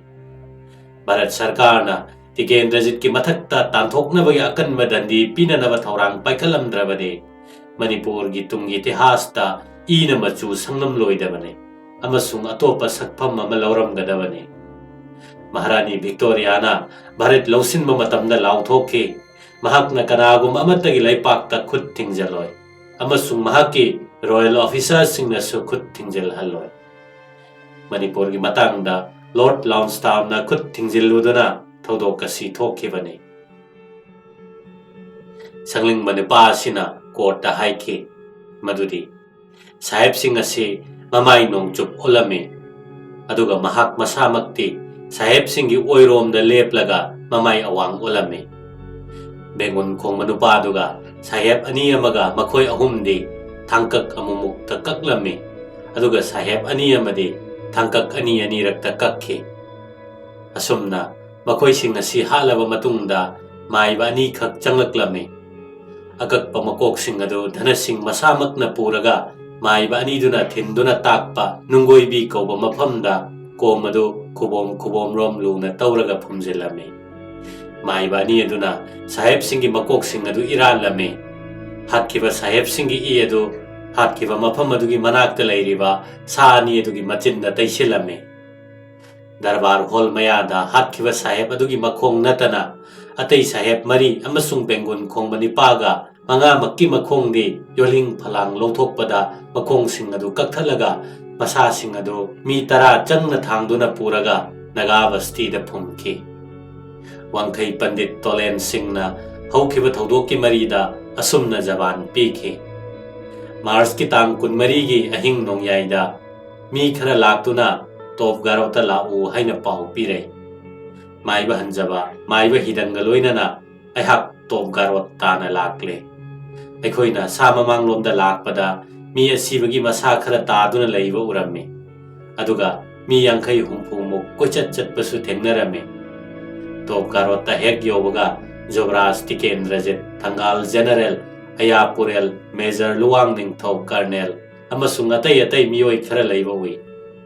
Yuvaraj ta kari tawjau haibage haina hangatpada Yuvaraj na si khrabanina haunabi matungina nungoi bi chanchilo haina sanaya thang takpagi matungina maiba sing punna samana kisangda asiba singi bakok sing asigi pumpham wa tanarame matungda ningomba hanjabaga soibya hidanga anina wangkhai panditta mafam kadaida phumgadage haibadu taklamme aduga maiba hanjabaga maiba hiranga wangkhai pandit ka makhoi loinaduna sangadudagi thoraklamme aduga makhoi ahumna asiba migi makok mangagi pumpham adu yengkhoiba hanjaba amasung kamal lambu hidanga lanmi ani asida makhoina thinduna takhi adudagi makhoi anina makok manga adu puduna nungoibida phumki matang asi saitharol kumbabada asumna iri sayat manga bengun amagadi utra mamangda hale aduga maiba wangkhai pandit ama yangkokpa saiba hanba ama asina chingba hanjaba hidang kauduna Sreman ibongo Yuvaraj na chingba angamba pumnamakna haye pandit na khoina hunaba tawo haye laludi nungoi bida challe masadi khwairam banda phumme Mars ki tangkun mari gi ahingda konung lomda saheb sing asi hana sunaringa ichairakta maitai singna residency da nongmai kapsilakhi maduda mi taret lom sokhi asokpa sing asi Mrs. Grimutna ningthina seba torame adubu khangba yasilaktabana Mrs. Grimut nongyai matung pungani tabada garden da chingba military officers sing karaga amasung atai mioi humpu ga loinana nongmaina sokpa mi taret adu puduna residency thadoktuna tongjai maril lomda chenkhi British na residency hek thadoklambaga lalhoba mioi singna sarkar gi treasury post office amasung residency lut torame amasung ina kuppa residency building mai tharame treasury degi mang khiba sel adu lupa lakh amaga lising marifu manga satret kunga mapanne sian maye koina lupa lakh amaga lising humbudra chamri nifu not oina lising mapan chonga humpu amasung stamp oina lising manga ga satret kun mapanne matam maduda Manipur da bondi oiduna lehoba mi singde nifuni thoi suba Gurkha regiment ki zamandar ama sifai tarani thoi amasung makhoi gi tungin ba mi tara mari nifu humdoi suba Gurkha regiment ki havildar ama naik ama bengun khongba ama amasung sifai tara mari nifu mari suba Gurkha regiment ki havildar ani naik ama amasung sifai tara mapan aduga makhoi gi matungin ba mi mari Sagol panaba mapan political agency ki mi tarani thoi chief commissioner office ki mi tarani pan dhagar amasung telegraph ki mioi kuntrani thoi ni Manipur ki chen ki ba mioi singa kauli na lu singba nifu humdoi suba Gurkha light infantry sifai singa kasarom dagi lakpada laimaton chingthatta Mars ki tang kuntaruk ta uknarame adugi matungda mathang asum chatkiduna Mars ki tang kuntra mathoida silchar da thungki chayola malairaga kasar gi deputy commissioner da telegram ma thungle telegram gi marol de Mr. Grimot amasung mahak loina ba mi sing hat khre haiba sini asigomba telegram gi pau kasar gi deputy commissioner na Mrs. Grimot ta ihan hana tamki asigomba Manipur da thokiba thodok kasi hek tabaga tumuda leiramba lieutenant grant tarani thoi suba Madras infantry gi sifai yankhai amasung nifuni thoi suba Gurkha rifles ki sifai kuntra ga loinana Manipur da chatuna British officers sing mateng pangloge amadi mathwai kaluge haina Imphal tamna khongsalakhi makoina Thawan da hek thunglaba matamda maitai sifai singna makhoi bu thingduna numit tarani question dona thamlame khongpham asida ꯂꯥꯡꯊꯕꯥꯜꯗ ꯂꯩꯔꯝꯕ ꯁꯤꯐꯥꯏꯁꯤꯡ ꯄꯨꯗꯨꯅ ꯖꯃꯟꯗꯥꯔ ꯕꯤꯔꯕꯜ ꯊꯄꯥꯅ ꯂꯨꯆꯤꯡꯗꯨꯅ ꯊꯧꯕꯥꯜ ꯂꯣꯝꯗ ꯍꯟꯗꯣꯛꯈꯤꯕꯗ lieutenant ꯒ꯭ꯔꯥꯟꯠꯀ ꯊꯧꯕꯥꯜꯗ ꯊꯦꯡꯅꯈꯤ꯫ ꯃꯇꯝ ꯑꯁꯤꯗ ꯕꯔꯃꯥꯔꯣꯝꯗꯒꯤ ꯂꯥꯟꯃꯤ ꯇꯦꯡꯒꯣꯜ ꯊꯥꯖꯤꯜꯂꯛꯇ꯭ꯔꯤꯕ ꯐꯥꯎꯕ ꯍꯟꯗꯣꯛꯈꯣ ꯍꯥꯏꯕ ꯄꯥꯎ ꯍꯦꯛ ꯐꯪꯕꯒ ꯃꯈꯣꯏ ꯄꯨꯝꯅꯃꯛ ꯍꯟꯗꯣꯛꯈꯤ꯫ ꯇꯨꯃꯨ ꯇꯥꯅ ꯍꯟꯗꯣꯛꯈꯤꯕ ꯂꯥꯟꯃꯤꯁꯤꯡ ꯑꯗꯨꯅ ꯃꯅꯤꯄꯨꯔꯔꯣꯝꯗ ꯆꯪꯁꯤꯜꯂꯛꯄ ꯂꯦꯐꯇꯅꯦꯟꯠ ꯒ꯭ꯔꯥꯟꯠꯇ ꯃꯇꯝ ꯑꯗꯨꯗ ꯂꯥꯡꯊꯕꯥꯜꯗ ꯂꯂꯣꯟ ꯏꯇꯤꯛ ꯇꯧꯗꯨꯅ ꯂꯩꯔꯝꯕ ꯄꯟꯖꯥꯕꯤ ꯍꯥꯐꯤꯖ ꯐꯇꯦ ꯁꯥꯍꯅ ꯃꯇꯦꯡ ꯌꯥꯝꯅ ꯄꯥꯡꯈꯤ꯫ ꯊꯧꯗꯣꯛ ꯃꯇꯥ ꯑꯗꯨꯗ ꯃꯍꯥꯛꯀꯤ ꯔꯥꯖ ꯚꯛꯇꯤ ꯑꯃꯁꯨꯡ ꯊꯧꯅꯥ ꯐꯕ ꯎꯕꯗ ꯃꯉꯣꯟꯗ ꯂꯨꯄꯥ 100ꯒ ꯁꯟ ꯂꯥꯕ 12 ꯑꯗꯨꯒ ꯃꯄꯨꯟꯁꯤ ꯆꯨꯞꯄ ꯈꯖꯅꯥ ꯊꯤꯗꯅ ꯆꯥꯕ ꯌꯥꯕ ꯑꯦꯀꯔ 10ꯒꯤ ꯂꯧꯐꯝ ꯂꯥꯟ ꯍꯦꯛ ꯂꯣꯏꯕꯒ ꯃꯅꯥ ꯑꯣꯏꯅ ꯄꯤꯈꯤ꯫ ꯑꯁꯨꯝꯅ ꯃꯊꯪ ꯍꯟꯗꯣꯛꯈꯤꯕꯅ ꯄꯂꯦꯜ ꯍꯦꯛ ꯌꯧꯕꯒ ꯃꯩꯇꯩ ꯂꯥꯟꯃꯤ 100 ꯔꯣꯝꯅ ꯂꯥꯟꯗꯥꯔꯛꯈꯤ꯫ ꯕꯔꯃꯥꯗꯒꯤ ꯀꯔꯅꯦꯜ ꯄ꯭ꯔꯦꯁꯒ꯭ꯔꯦꯞꯅ ꯂꯥꯟꯃꯤ ꯄꯨꯗꯨꯅ ꯃꯐꯝ ꯑꯗꯨꯗ ꯌꯧꯔꯛꯏ ꯑꯃꯁꯨꯡ ꯃꯇꯥꯡ ꯑꯁꯤꯗ ꯃꯩꯇꯩ ꯂꯥꯟꯃꯤꯁꯤꯡ ꯂꯥꯟꯐꯝ ꯊꯥꯗꯣꯛꯇꯨꯅ ꯆꯦꯅꯈꯤ꯫ ꯁꯥꯍꯦꯕꯁꯤꯡ ꯍꯥꯠꯈꯤꯕꯒꯤ ꯄꯥꯎ ꯑꯁꯤ ꯕ꯭ꯔꯤꯇꯤꯁ ꯁꯔꯀꯥꯔ ꯍꯦꯛ ꯌꯧꯈꯤꯕꯗ ꯂꯃꯟ ꯈꯨꯝꯅꯕꯒꯤꯗꯃꯛ ꯒꯚꯔꯅꯔ ꯖꯦꯅꯔꯦꯜ ꯏꯟ ꯀꯥꯎꯟꯁꯤꯜꯅ ꯁꯤꯐꯥꯏ ꯇꯦꯡꯒꯣꯜ 3 ꯃꯅꯤꯄꯨꯔꯗ ꯊꯥꯅꯅꯕ ꯑꯌꯥꯕ ꯄꯤꯔꯝꯃꯤ꯫ ꯀꯣꯍꯤꯃꯥꯒꯤ ꯇꯦꯡꯒꯣꯜꯗ 9ꯁꯨꯕ ꯕꯦꯡꯒꯣꯜ ꯃꯥꯎꯟꯇꯦꯟ ꯕꯦꯇꯔꯤ, 18ꯁꯨꯕ ꯕꯦꯡꯒꯣꯜ ꯏꯟꯐꯦꯟꯇ꯭ꯔꯤ ꯔꯦꯖꯤꯃꯦꯟꯠ, 36ꯁꯨꯕ ꯕꯦꯡꯒꯣꯜ ꯏꯟꯐꯦꯟꯇ꯭ꯔꯤ ꯁꯤꯈ ꯔꯦꯖꯤꯃꯦꯟꯠ, ꯁꯤꯜꯆꯔ ꯇꯦꯡꯒꯣꯟꯗꯅ 9ꯁꯨꯕ Bengal mountain battery, Calcutta volunteer rifle corps, Bengal infantry की 3ꯁꯨꯕ रेजिमेंट, बेंगोल इन्फेंट्री की 19ꯁꯨꯕ रेजिमेंट, 2ꯁꯨꯕ गुरखा रेजिमेंट की अहानबा बटालियन, अदुगा तुमु तेंगोलदना रॉयल आर्टिलरी की 2ꯁꯨꯕ mountain battery, Oxfordshire light infantry की 2ꯁꯨꯕ बटालियन की मी चनी, किंग्स रॉयल राइफल कोर की 4ꯁꯨꯕ बैटालियन, 4ꯁꯨꯕ गुरखा रेजिमेंट की 2ꯁꯨꯕ बैटालियन, मद्रास इन्फेंट्री की 12ꯁꯨꯕ रेजिमेंट अमसुंग मद्रास इन्फेंट्री की 32ꯁꯨꯕ रेजिमेंट ने मणिपुर की मथक्ता लमन खुंबोइना ब्रिटिश लानमीसिंग असी कोहिमा, कसार अमसुंग बर्मा माइकई अहुमदगी थाजिलकनबा थौरांग तौखरे। कोहिमा की तेंगोलना एप्रिल की तांग 10दा, कसारोम की तेंगोलना एप्रिल की तांग 5दा, अदुगा बर्मारोम की तेंगोलना एप्रिल की तांग 12दा मखोई की लानमी लैफमसिंगदगी मणिपुर तमना खोंसालक्ले। कोहिमारोमदगी चंगकपा तेंगोल की लुचिंगबदी मणिपुर फील्ड फोर्स की तेंगोल 3बु कमान तौबा ब्रिगेडियर जनरल एच कोलेटनी। कसार माइगैदगी लुचिंगलकपदी लेफ्टिनेंट कर्नल आर.आई. सरेनिकनी। अदुगा बर्मदेश की माइकैरोमदगी लाकपा तेंगोल की लुचिंगबना ब्रिगेडियर जनरल टी. ग्राहमनी। कमान तौदुना लाकलिबा ब्रिटिश ऑफिसर 3 असिना मणिपुरदा करमना लान सोंगखिबगे हाइबदुगी मरीदा कोहिमारोमदगी लुचिंगबा ब्रिगेडियर जनरल एच कोलेटना एजुटेंट जनरल दा मेगी तांग 2दा रिपोर्ट पीखी।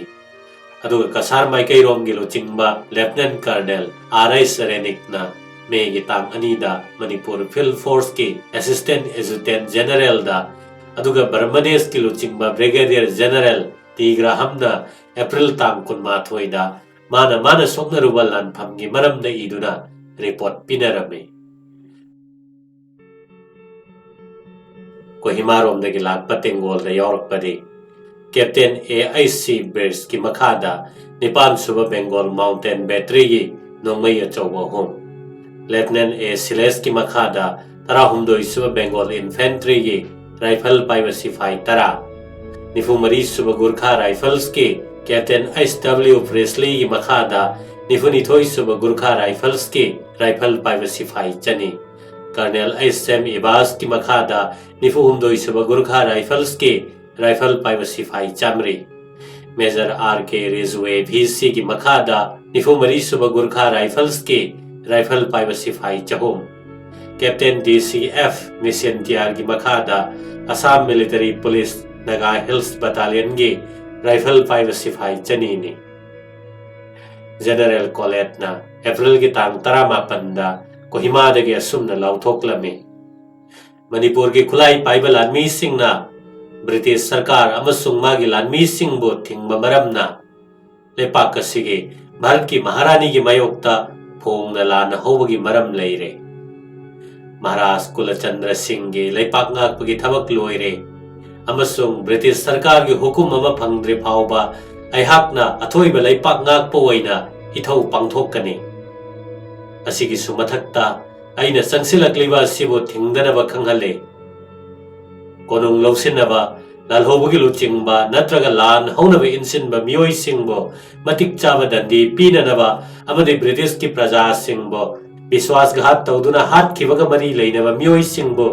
दंदी पीननबगी दमक अहक मणिपुर लाखलेबने लामी सिंग असे अप्रैल की तांग कुंदा कोहिमा थादोक्तुने इम्फाल पंगलखी अवांग लमदा लान ngakpa mato nibungo khoirakpana chingba laisraba jamuwan major maibiya tamra subedar heiru jamba poilana chingba sifai chanipan chatki tha sigi tang kun marida General Colette na mayang khangdage Maharaj Kulachandra da asumna chithi ama irakhi Manipur da phaduna thamliba British praja pumnamak khudakta thadoknaba hukum taure mi singa sigi khudong thiba thoktanabagi dai nahakki oigadabane amasung makoi kariguma amanga ta thoklabade nahakki na thwai logane aduga lising amaga chanipan maribudra mathoi inge April ge tang kun taretta nasamak aingonda changjagadabane nahak nasamak na changjaraklabane nahak ko bichar tawgani toigo masung nahak ki nathwai kan bigani haina wasat padingamloi lanmi singa sina Manipur da changakpa matamda April ge tang kun marida Chiangmai mathakta leiba kaithian manbi manakta maitai sipai singna nongmai kapsilakhi masina taba mafam amasung matamdadi thoidokpa panba leikhide makoina sumna changsilakpada kaithel manbida kem sarama maitai sing amatta leiramdre loinamak mahai chenakhre kasarom-dagi lakpa tengol manungda mangjongna Manipur tamna lakhiba lanmi su yaurame makoina Manipur maikai tamna lakpada irang turenda saba litan thongado khongjai singna thadat lamba thengnaduna nongmai kapnabadagi khongjai sing chenkhi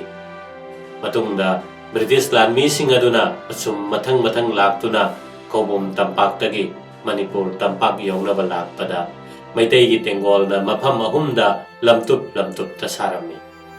nongchup lamda lan ngakpa majai bungo kala sagon hanjaba sana ngang balorung porel yan khoiba poila longjamba poila sina chingbana sifai lising ama loina duna chatkhe makoi sing aduga lan songnabada British lanmi sing thoidokna asokpa yaukide aduga maitai lanmi di tara sikhi aduga maitai lanmi luching mamadi nongmaina panbadagi phaduna bondi oina leikhi April gi tang kun manga da British lanmi singna Hoijing Turel gi akoibada leiba khul sing aduda lanjarame April gi tang kun tarukta makoi pumnamak Hoijing ta na hijilakle kasaromdagi lakpa lanmi sing bulu chingba Lieutenant Colonel Renikna General Colette amasung General Graham ga karigumba ipau amatta phaunaba ngamlamde adu moinamak mathangi numit haibadi April gi tang kun taret ki ayuk pung ahum tabada Imphal konung yauge khankhe haigumladana matam khara soinerabasu April tang kun taret ki ayuk pung taret tabada kasaromgi haibadi tongjai maril lomgi sifai singna Imphal yorakhi aduga British sifai knowledge ko amana ihana hanba oina sana konungda changki kasaromdagi changsilakpa lanmi singi marakta kasargi deputy commissioner Major St. P. Maxwell su yorakhi Brigadier General T. Graham na luchingakpa Brahmadesh romdagi lakpa lanmi tengolda yorakpa singdi Royal Artillery gi Anisuba Mountain Battery gi nongmai achoba mari King's Royal Rifles ki Marisuba Battalion 2 Quarter gi Gurkha Regiment Taranithoi suba Madras Infantry Tumuda Reserve oina thamamba 39 suba Madras Infantry Tengola sigi lanmi sing asi Tumudagi April gi tang kulhumdoida khongsa lei aduga Kohima amasung Kasaromdagi lakliba sifai tengol aduga April gi tang kuntaretta Imphal da thengnanaba lakhi asumna makoina tumudagi palel yoraknaba lakpada karigumba apanba matta thengnakhide अदुबो पलेन यौगदबा mile तरुक लोम वालिंगैदा मैतै सिंगे लानबन सारी हाइबा पाउ तारदुना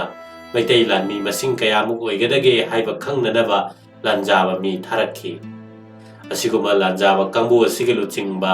तु क्वार्टर गुरखा रेजिमेंट के कैप्टन द्रोरी लानबन सादुना लैरिबा मैतै लानमी सिंग अदु थुगाइरगे हुकुम पियु हाइरबदा कैप्टन द्रोरी गे राइफल पाइबा सिपाही चामा दुना अदुगा तरानिथोई सुबा मद्रास इन्फेंट्री गे सगोल तोंबा सिपाही निफु मरी असिनदे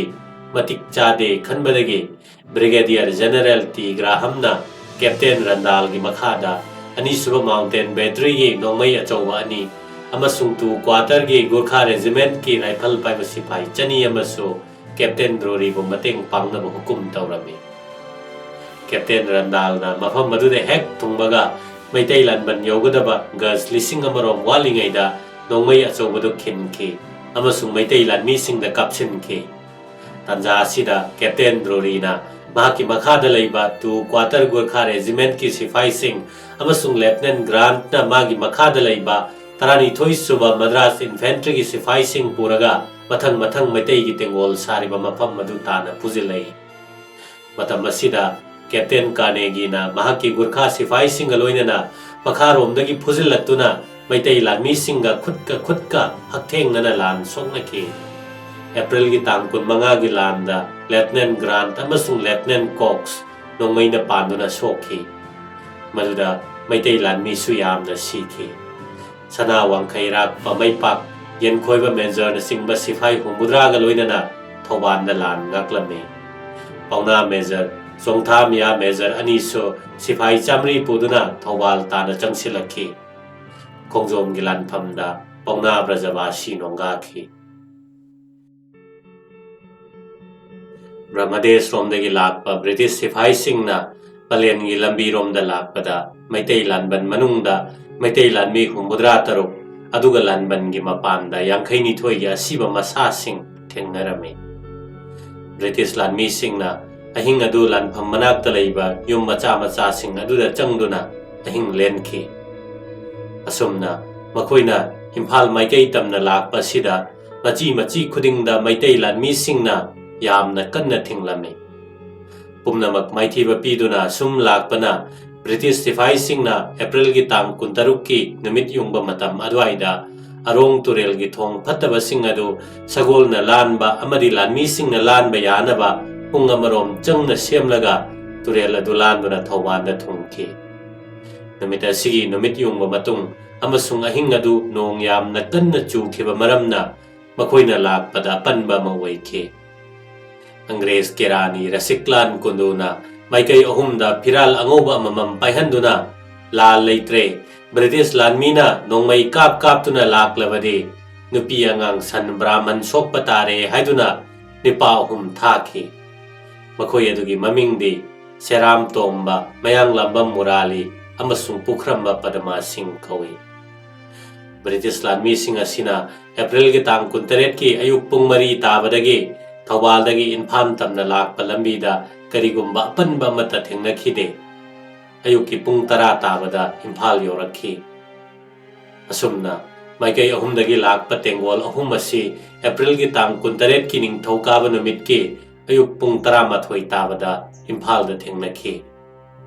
मणिपुर की लानमीगा ब्रिटिश की लानमी तेंगोल अहुमगा थेंगनखिबा लान असिदा थोइदोकना अथोकपम की लानफमदा गुरखा सिपाही यामना सीखी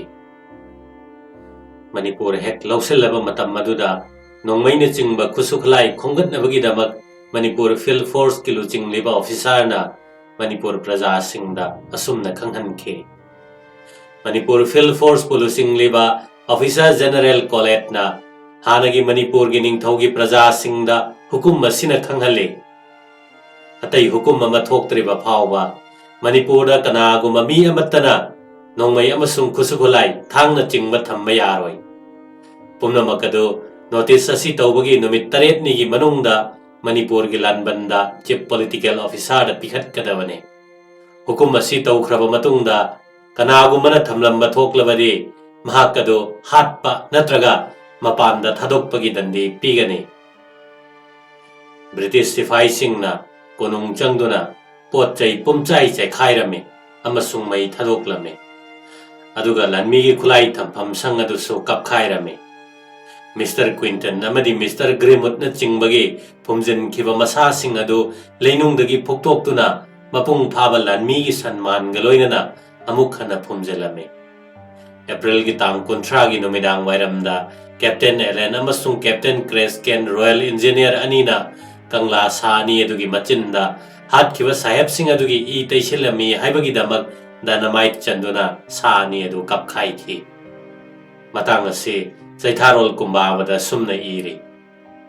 Inga thadi nongmaijing na hale tara marini ningthau kabada Utramang da lairamba chekna saba nongsa su kapkhaiye Lising amaga chanipan maribudra mathoi ingi Foreign Department ki August ki tangkun mathoi gi number 1700 ida Manipur gi tungi phirep ki marida Governor General gi yathang matungina Secretary H.M. Duran na asumna lauthokhi Bharat ki Maharani ki mathakta Manipur na khulai paiduna lal hoba maramna aduga lal hoba duda haukiba Mars ki tangkun marida Imphal da Maharani ki muhut sinba amasung atai officers singbo hat kiba maramna aduga lising amaga chanipan maribudra mathoi ingi April ki tang 18 da lauthokhiba duna maram moiduna Maharaj Kulachandra Singh sasan loikhre haiduna lauthokhiba amasung Manipur gi sasan ase Manipur da Maharani gi lanmi singbulu chingleba general officer na lausin khiba maramna khanghali maduri Manipur ase British Samrajyavata tinsinbagi maral leire amasung karamba phibamda leigadage haibado Maharani gi khutta leire masina muksu khanghali madudi Bharat ki Maharani na Manipur asibo Maharani gi samrajyada tinsin khibagi wafam madu thadokle amasung Governor General in Council na apamba matungina yaba mawongda rajya amukhana lingkhatnaba pukchel chawbaga loinana yabire amasung Governor General in Council na khanba ningthau aduda thabak sinaragani ngakpi haibagi thabak asomda Maharani gi pukning walame thajarame madudi lalhobagi luchingba singda piriba dandi maduga loinana state asi amukhana pithokpagi mawong lepa sina Maharani gi sakti matik chana sizinai haibu utpane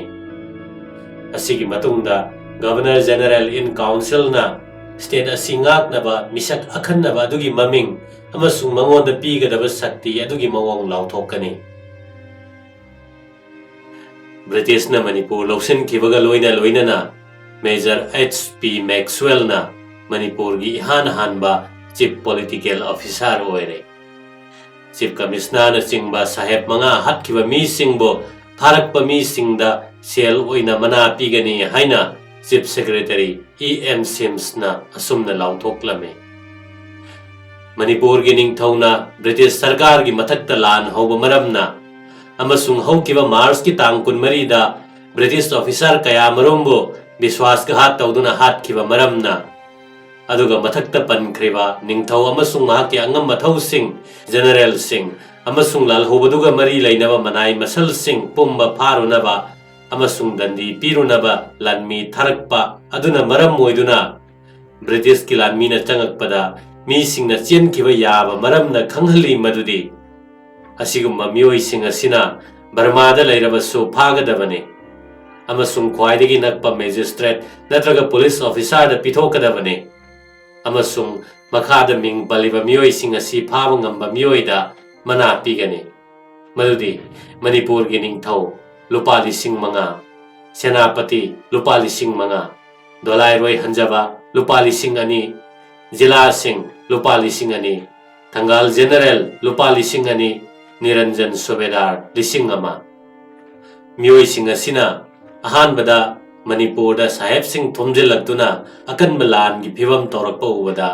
lan ngamgani haibagi asa uraktrabana Manipur dagi Brahmadesh tana chelaga Maharaj Kulachandra amasung mana oibungo Yuvaraj Tikendrajit chasat yaure haibagi pau hek pangbada King's Royal Rifle amasung taranithoi suba Burma Infantry gi John Dewar amasung Eustace Koba Lieutenant Anina sagol tongma lanmi maribudra puduna April ki tangkul humdoida chasat lomda khongsan ki chin yoge khalamani adubu khudong chadaba maramna ꯆꯁꯥꯠ ꯌꯧꯔꯒ ꯑꯃꯨꯛ ꯍꯟꯅ ꯏꯝꯐꯥꯜꯗ ꯍꯜꯂꯛꯄ ꯇꯥꯈꯤ꯫ ꯃꯗꯨꯒꯤ ꯃꯇꯥꯡ ꯆꯥꯅ ꯃꯈꯣꯏꯕꯨ ꯁꯔꯀꯥꯔꯒꯤ ꯃꯤꯁꯤꯡꯅ ꯀꯣꯏꯊꯤ ꯊꯤꯈꯤ꯫ ꯃꯦ ꯊꯥꯒꯤ ꯇꯥꯡ 9ꯗ ꯃꯍꯥꯔꯥꯖ ꯀꯨꯂꯆꯟꯗ꯭ꯔ ꯐꯥꯒꯠꯈꯤ꯫ 1934 ꯏꯪ ꯃꯦ ꯊꯥꯒꯤ 12ꯅꯤ ꯊꯥꯡꯖ ꯅꯨꯃꯤꯠꯇ ꯁꯨꯔꯃꯥ ꯚꯦꯂꯤ ꯄꯨꯂꯤꯁ ꯕꯠꯇꯥꯂꯤꯌꯟꯒꯤ ꯁꯨꯕꯦꯗꯥꯔ ꯈꯦꯂꯦꯟꯗ꯭ꯔ ꯁꯤꯡ ꯑꯃꯁꯨꯡ ꯒꯥꯔꯣ ꯍꯤꯜꯁ ꯄꯨꯂꯤꯁ ꯕꯠꯇꯥꯂꯤꯌꯟꯒꯤ ꯁꯤꯐꯥꯏ ꯑꯅꯨ ꯁꯤꯡꯒ ꯑꯅꯤꯅ ꯁꯤꯡꯖꯃꯩ ꯊꯣꯛꯆꯣꯝ ꯂꯩꯀꯥꯏꯗ ꯁꯦꯅꯥꯄꯇꯤ ꯇꯤꯀꯦꯟꯗ꯭ꯔꯖꯤꯠ ꯂꯩꯔꯦ ꯍꯥꯏꯕ ꯄꯥꯎ ꯐꯪꯂꯗꯨꯅ ꯃꯍꯥꯛꯄꯨ ꯐꯥꯅꯅꯕ ꯁꯤꯡꯖꯃꯩꯗ ꯆꯠꯂꯝꯃꯤ꯫ ꯕꯂꯔꯥꯝ ꯁꯤꯡꯅ ꯇꯤꯀꯦꯟꯗ꯭ꯔꯖꯤꯠ ꯁꯤꯡꯒꯤ ꯕꯤꯆꯥꯔ ꯇꯧꯕ ꯃꯇꯝꯗ ꯃꯥꯔꯁꯦꯜ ꯀꯣꯔꯠꯇ ꯄꯤꯈꯤꯕ ꯖꯕꯥꯟꯗꯒꯤ ꯑꯩꯈꯣꯏꯅ ꯈꯪꯕ ꯉꯝꯃꯤ ꯃꯗꯨꯗꯤ ꯌꯨꯕꯔꯥꯖ ꯇꯤꯀꯦꯟꯗ꯭ꯔꯖꯤꯠ ꯅꯨꯃꯤꯠ ꯅꯤꯅꯤ ꯃꯍꯥꯛꯀꯤ ꯌꯨꯝꯗ ꯅꯥꯗꯨꯅ ꯂꯩꯔꯝꯃꯤ꯫ ꯌꯨꯕꯔꯥꯖꯅ ꯁꯔꯀꯥꯔꯗ ꯇꯥꯛꯂꯨ ꯍꯥꯏꯕ ꯃꯇꯨꯡꯏꯟꯅ ꯕꯂꯔꯥꯝ ꯁꯤꯡꯅ ꯈꯦꯂꯦꯟꯗ꯭ꯔ ꯁꯨꯕꯦꯗꯥꯔꯗ ꯇꯥꯛꯂꯕꯅꯤ꯫ ꯃꯇꯝ ꯑꯗꯨ ꯅꯨꯃꯤꯠ ꯌꯨꯡꯕ ꯃꯇꯝꯅꯤ꯫ ꯈꯦꯂꯦꯟꯗ꯭ꯔ ꯁꯨꯕꯦꯗꯥꯔꯅ ꯆꯥꯛ ꯆꯥꯕ ꯂꯣꯏꯕ ꯐꯥꯎꯕ ꯉꯥꯏꯔꯒ ꯕꯂꯔꯥꯝ ꯁꯤꯡꯒ ꯈꯦꯂꯦꯟꯗ꯭ꯔ ꯁꯨꯕꯦꯗꯥꯔꯒ ꯁꯤꯡꯖꯃꯩꯗ ꯕꯂꯔꯥꯝ ꯁꯤꯡꯒꯤ ꯌꯨꯝꯗ ꯂꯥꯛꯃꯤꯟꯅꯕꯅꯤ꯫ ꯑꯗꯨꯒ ꯁꯨꯕꯦꯗꯥꯔꯅ ꯌꯥꯝꯅ ꯅꯣꯂꯨꯛꯅ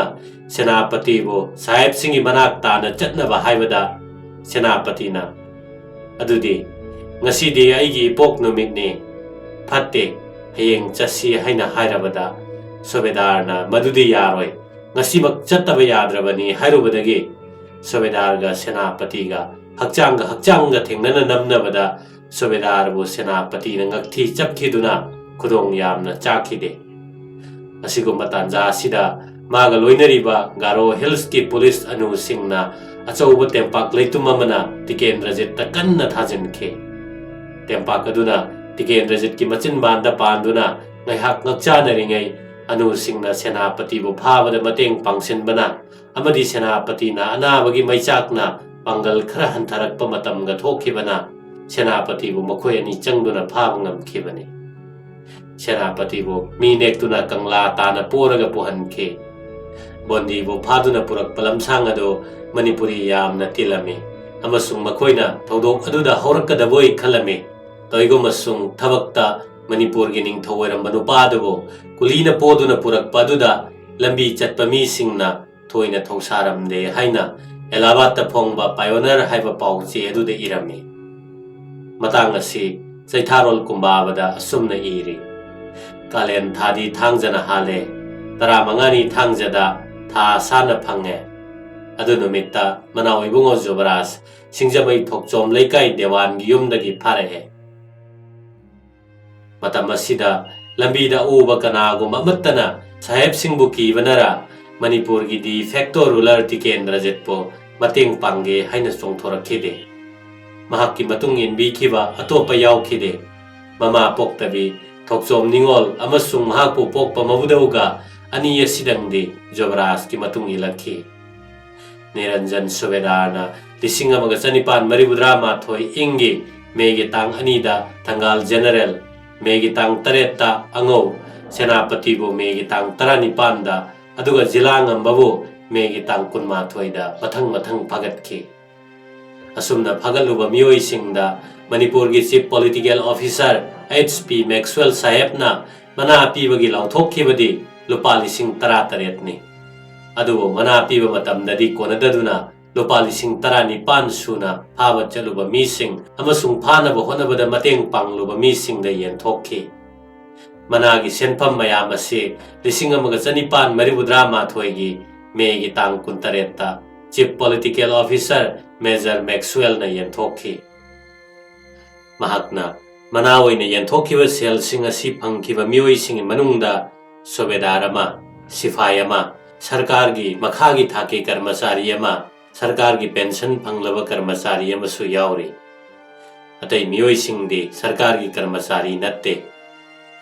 ꯃꯍꯥꯔꯥꯖ ꯀꯨꯂꯆꯟꯗ꯭ꯔ ꯁꯤꯡ ꯑꯃꯁꯨꯡ ꯌꯨꯕꯔꯥꯖ ꯇꯤꯀꯦꯟꯗ꯭ꯔꯖꯤꯠ ꯁꯤꯡꯒꯤ ꯃꯃꯥ ꯏꯕꯦꯝꯃꯁꯤꯡ, ꯃꯆꯜ ꯏꯕꯦꯝꯃ ꯁꯤꯖꯁꯤꯡ, ꯔꯥꯅꯤꯁꯤꯡ, ꯁꯥꯒꯩ ꯅꯥꯇꯩ, ꯃꯅꯥꯏ ꯃꯁꯜ ꯑꯃꯁꯨꯡ ꯄ꯭ꯔꯖꯥꯁꯤꯡꯅ ꯈ꯭ꯔꯤꯁꯇꯥꯕꯇ 1934 ꯏꯪꯒꯤ ꯖꯨꯟꯒꯤ ꯇꯥꯡ 16ꯇ ꯚꯥꯔꯠꯀꯤ ꯚꯥꯏꯁꯔꯣꯏ ꯑꯃꯁꯨꯡ ꯒꯚꯔꯅꯔ ꯖꯦꯅꯔꯦꯜꯗ ꯊꯥꯈꯤꯕ ꯗꯔꯈꯥꯁ ꯑꯗꯨꯗ ꯃꯌꯦꯛ ꯁꯦꯡꯅ ꯍꯥꯏꯔꯤ ꯃꯗꯨꯗꯤ ꯐꯒꯠꯂꯛꯏ ꯍꯥꯏꯔꯤꯕ ꯃꯤꯁꯤꯡ ꯑꯁꯤ ꯃꯁꯥ ꯃꯁꯥꯅ ꯆꯪꯖꯔꯛꯄ ꯉꯥꯛꯇꯅꯤ, ꯐꯒꯠꯂꯛꯄꯅꯤ ꯍꯥꯏꯖꯤꯟꯗꯨꯅ ꯃꯅꯥ ꯂꯧꯈꯤꯕꯅꯤ꯫ ꯌꯨꯕꯔꯥꯖ ꯇꯤꯀꯦꯟꯗ꯭ꯔꯖꯤꯠ ꯁꯤꯡꯕꯨ निफुमदोई सुबह गुरखा राइफल्स के क्वार्टर गार्ड ता थोंग अमता पानबा का मचा अमदा खुद योलिंग चंदुना सो लोंदुना बंदी ओइना थमलमे अमसुंग निफुमदोई सुबह गुरखा राइफल्स की सिपाही सिंगना अहिंग नुंगथिल अनिमक सिंदोक सिंजन तौदुना चेतना संगलमे मतम मसिदा नुमित इनी चरा हेन खिबना युवराज की सना हक्चांग मयेंग तारमे महाक मथंता सिदोक खिबा याय हाइना चिंगनबदगी योत थांगना चिंगबा खुलाई अमत्ता युवराज के मनाक्ता थमखिदे अदुगा लुक हौरिबा पुजारी अदुबो हाना तंगहल्लबा मतुंगदा युवराज ता चाखेन सांगसिंग अदु लानसिले मणिपुरी सिंगी मखुत्ता बंदी लेरुबदगी थादोक पीखिबा ब्रिटिश मचा मिस्टर विलियम्स ना कोहिमा यौरगा तमखिबा पाव अमदा महाका युवराज तिकेंद्रजित का उनबा मतमदा युवराज ना सुमना हाइखी हाइरी ब्रिटिश सरकार ना आई असीबा हक्चांगदी फंगबा याय तैगो मसुंग आइबु हिंगना फंगबदी वैथोकलोय अदुबो मतमना खुमांग चौसिनना तिकेंद्रजित की मायोक्ता लेपखिबना चेनफदबदगी असुकी मतिक सीबबु कीखिद्रबा युवराज ब्रिटिश की मखुत्ता हिंगना हिंगना बंदी लेबा ताखी चीफ कमिश्नर मिस्टर क्विंटन ना मणिपुर थुंगलद्रिंगैदा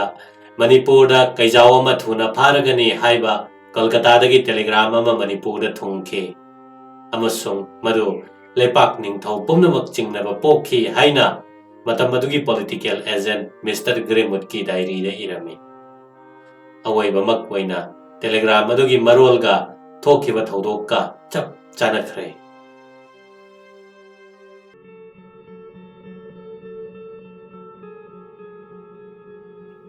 युवराज तिकेंद्रजित के विचार की दमक स्पेशल कोर्ट में सेमखी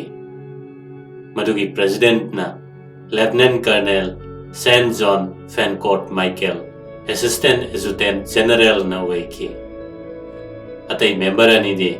निफुमरी सुबह गुरखा राइफल्स की कमांडेंट मेजर रिचार्ड काली रेचुए अमसुंग नगा हिल्स के डिप्टी कमिश्नर CAW डेविस ने तिकेंद्रजित की विचार से 1994 जून की तांग अमदगी हौरगा था सिमकी तांग 10 लोइसनखे ब्रिटिश सरकार की माइकैदा साखी 15 चोंथोखे मखोय अदुदी रसिकलाल कुंदो बामोन चरण मुख्य पदहाय धुब चांद ठाकुर निफुनिथोई सुब गुरखा राइफल्स के लेफ्टिनेंट जे सेटर्टन हौबम देवान गिरिधारी सिंह ओरफे अंगोम निंगथौ जत्रा सिंह उरु सिंह ओरफे उसबा थांगजब याइमा सगोल से मधन सिंह हिदा चौबी मचाहल त्रिलोक सिंह ओरफे नोंगथोन बसतवाल सूबेदार खेलेंद्र सिंह अमसुंग निफुनिथोई सुब गुरखा राइफल्स की कैप्टन GH बुचर ने मकोई सिंह असिगी मनुंगदा मी अनीदी ब्रिटिश ऑफिसर ने अनीना बेंगोली ने तराना मैतई मचा ngakतने अदुगा अमना देशवाली ने तिकेंद्रजित की माइकैद लेपखिबा साखी सिंह दे चावब सिंह अतोंब सिंह अपोकपगी मिंग पूर्ण सिंह तोनु सिंह मिचाव सिंह अतोंबा अपोकपगी मिंग गंधार सिंह अमसुंग बलराम सिंह तरुक कसिने मखोई सिंह असी मैतई मचा ngakतने भारत सरकार की हुकुम मतुंगिना मणिपुर फमखिबा स्पेशल कोर्ट विचार अदु जून की तांग अमगी अयुक पुंग 12 ताबदा हौखी हाना सेनापति वैरम्बा तुंगदा मणिपुर की युवराज ओइखिबा तिकेंद्रजित सिंह की विचारदा महारानी की मथक्ता लान होबगी अहानबा चार्ज असिदा विवादी न मरा लेते हाइना हाइरी अदुगा महाकु भाब लाकपा ब्रिटिश की लानमीसिंगदा नोंगमई कापखी हैबसी मसाना यारबसु महाकना हाइरी मदुदी महारानी की मथक्ता लान होबगी मोंगदा तौखिबा नत्ते मदुदी थोइदोकना मसा कंजनबगी दमक तौखिबनी भारत सरकार की हुकुम बलात्कार न थिंगननबा मणिपुर दरबार की अनिंगबा अमा लेरमे हुकुम अदो मखोई अपांबो ओइखिदे महाराज की केरानी रामचरण मुखर्जी की अखोइदा लेरिबा जबानदा हाइरी मदुदी चीफ कमिश्नर न थुंगलद्रिंगैगी थखाय अमगी ममांगदा थिंगननबा अमसुंग लान ताननबा थौरांग तौखी मणिपुर की दरबार न तारमे मदुदी Ningthau Khubam Thadoklamlaba Maharaj adu Assam gi Chief Commissioner ga loinana Kohima da Manipur taba lambi da loinarakle. Aduga Bibadi na madu thingnanaba lan gumba ma sajan tauki haibasi yade haina haikide. Sangsilakliba adu thingnanaba Manipuri lanmi lising ama mau thana tana thagani haina lepkiba council adugi Bibadi na sabhapati oiki. Hanagi Maharaj adu Chief Commissioner ga loinarakte haiba telegram ama phanglabatada Bharat Sarkar gi hukum adu thingnanaba thauna phana honaramba adu toki. Chief Commissioner na Segmai da thunglaba Mars ki tang kun mathoi dagi tang kulhumdoi phawgi thawdok adu aikhoina lokhat pe yai. Ahanbada Mr. Gremut kaunaba ani subada Bibadi na naba amasung ahum subada Maharaj ki darbar da masamak yawba. Asinatana ataidi Saki singamasung Bibadi masamak na yaba. Kanna hek naduna Bibadi na tang kunithoi amasung kulhumdoi da darbar yawdabani haina hairibasi satnaba yaba wafamni haina lawba yade. Chief Commissioner ga unaroidabagi tat tawbani haibasi thoram pumnamakna praman tawri. Bibadi na konungdagi mile khara lapna Chief Commissioner bu okpa chatpadi ngamki. Mahak numit adumaktada numit yungba matam aduda sagol tongduna darbar da lakpadi ngamki. Aduga residency gi court ki mapanda matam kharadang ngaihankibada mayumda hek hankibane. Mahakpu phagani haina chingnaba poklame. Chief Commissioner na Bibadi bu phagani haina khalli haibaduda matam khara Manipur da tonga waina ngangnari haibagi praman lei. Aduga tangkulhumdoi gi numit yungba matungda tawkiba Maharaj ki darbar aduda yawkiba dusu Bibadi asi masa phana leirami. Amasung tang kunmari gi landaba adudasu maruiba saruk yarami haibagi praman hena lei. Ani suba sakhi Babu Ram Charan Mukherjee na haikiba Sarkar gi hukum khananaba Mars ki tangkulhumdoi gi numit yungba matungda konungda tawkiba Maharaj ki darbar aduda Bibadi masa yawrami asini. Aduga Bibadi masanadi yawde hai.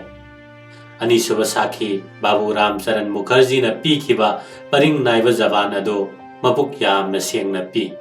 Aduga thokiba thawdoki hiram pumba yamna kupna phajana ningsing na pi haina lawi.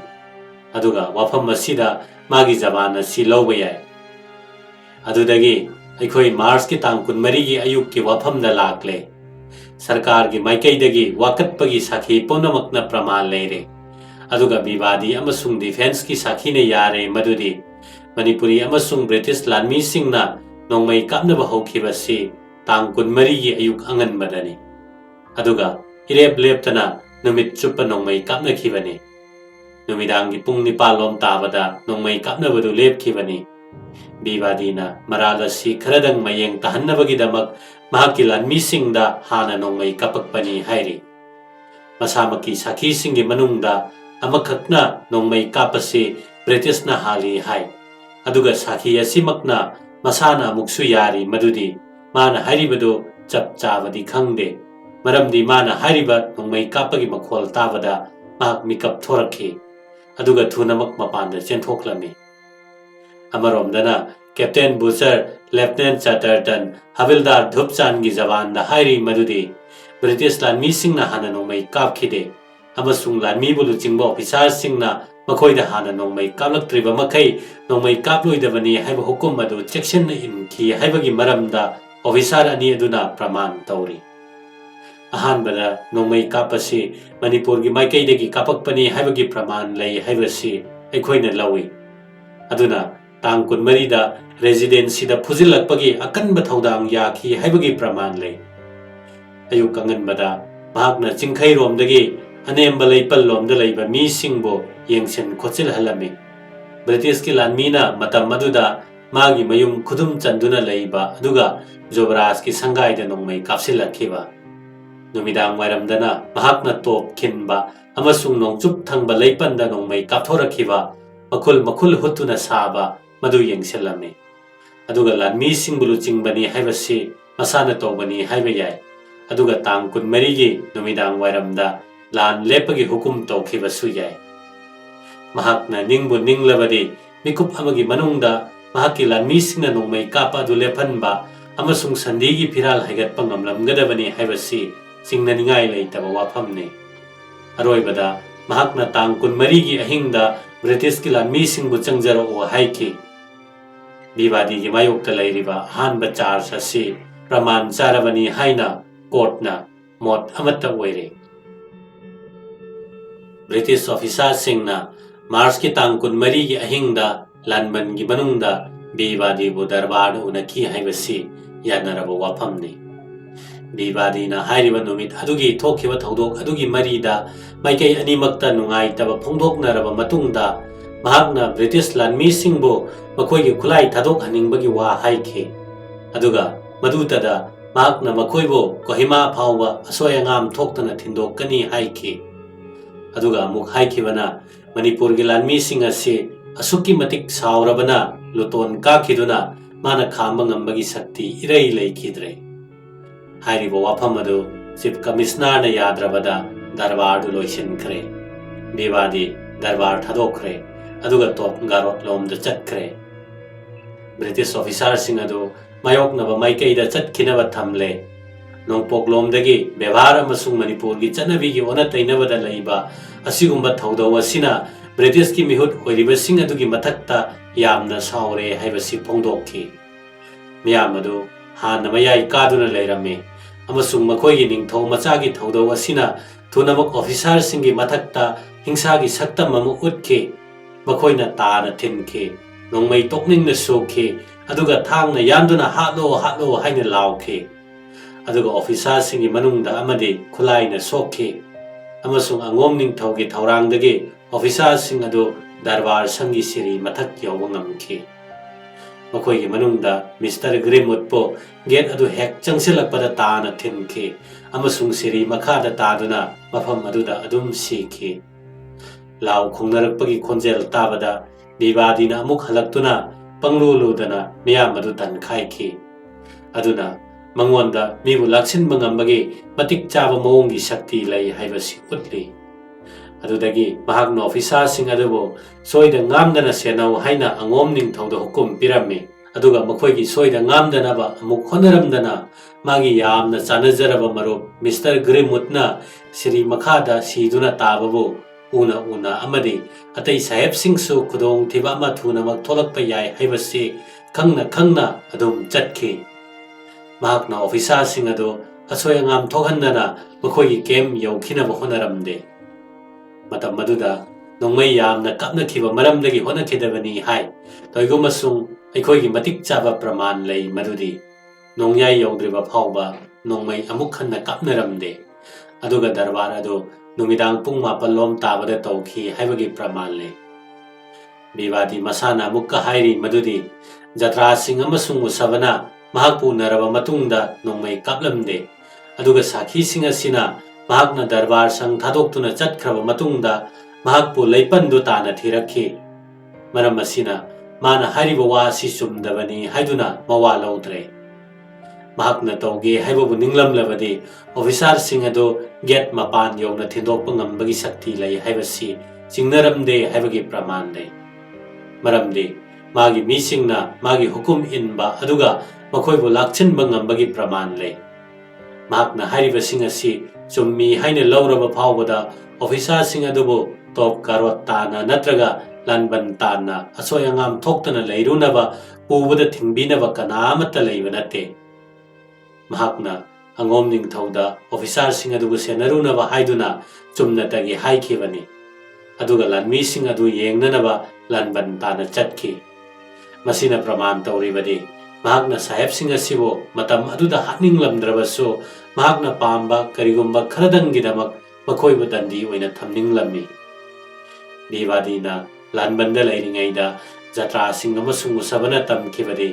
tangal general na officer sing adu halu haina hukum piramle toigumasung makoina mahaki hukum adutabu pamlambani sakhi singi zabanda khenaba khara leire jatra sing na haibadi Bibadina simak haiki aikoi chalasi aduga ahalduga tanarurasi toigumasung Bibadina haiki haina usabana haibadi tangal general na haiba hukum adu illoidabani aduga masigi maramda mahak lakadabani amasung unaragadabani.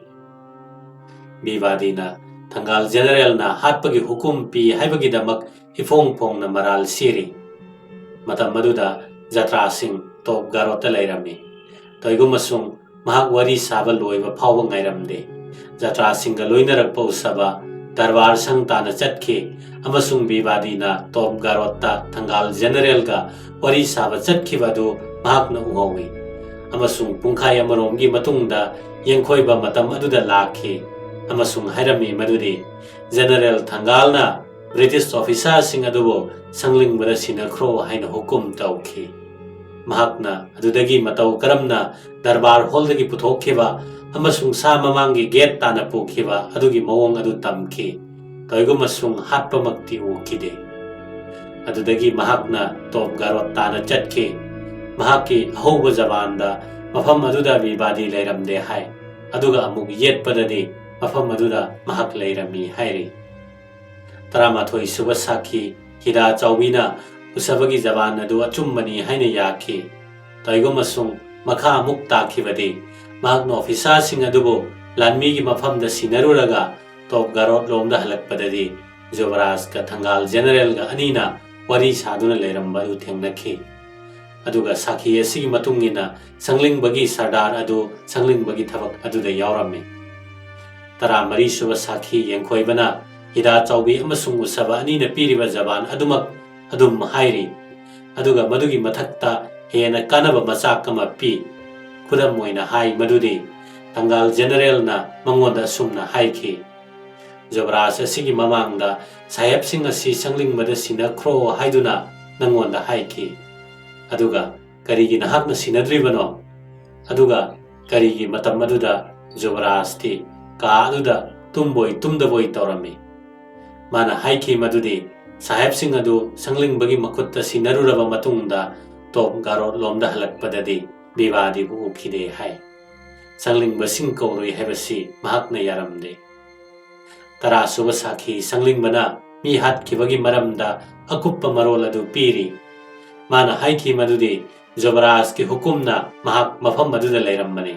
Aduga yengkhoibana mahakpu kaurabani. Sakhi gi jaban asumna laure madudi mi hatpa matam aduda satwal haibadi maruoiba sanglingba adu yauramde.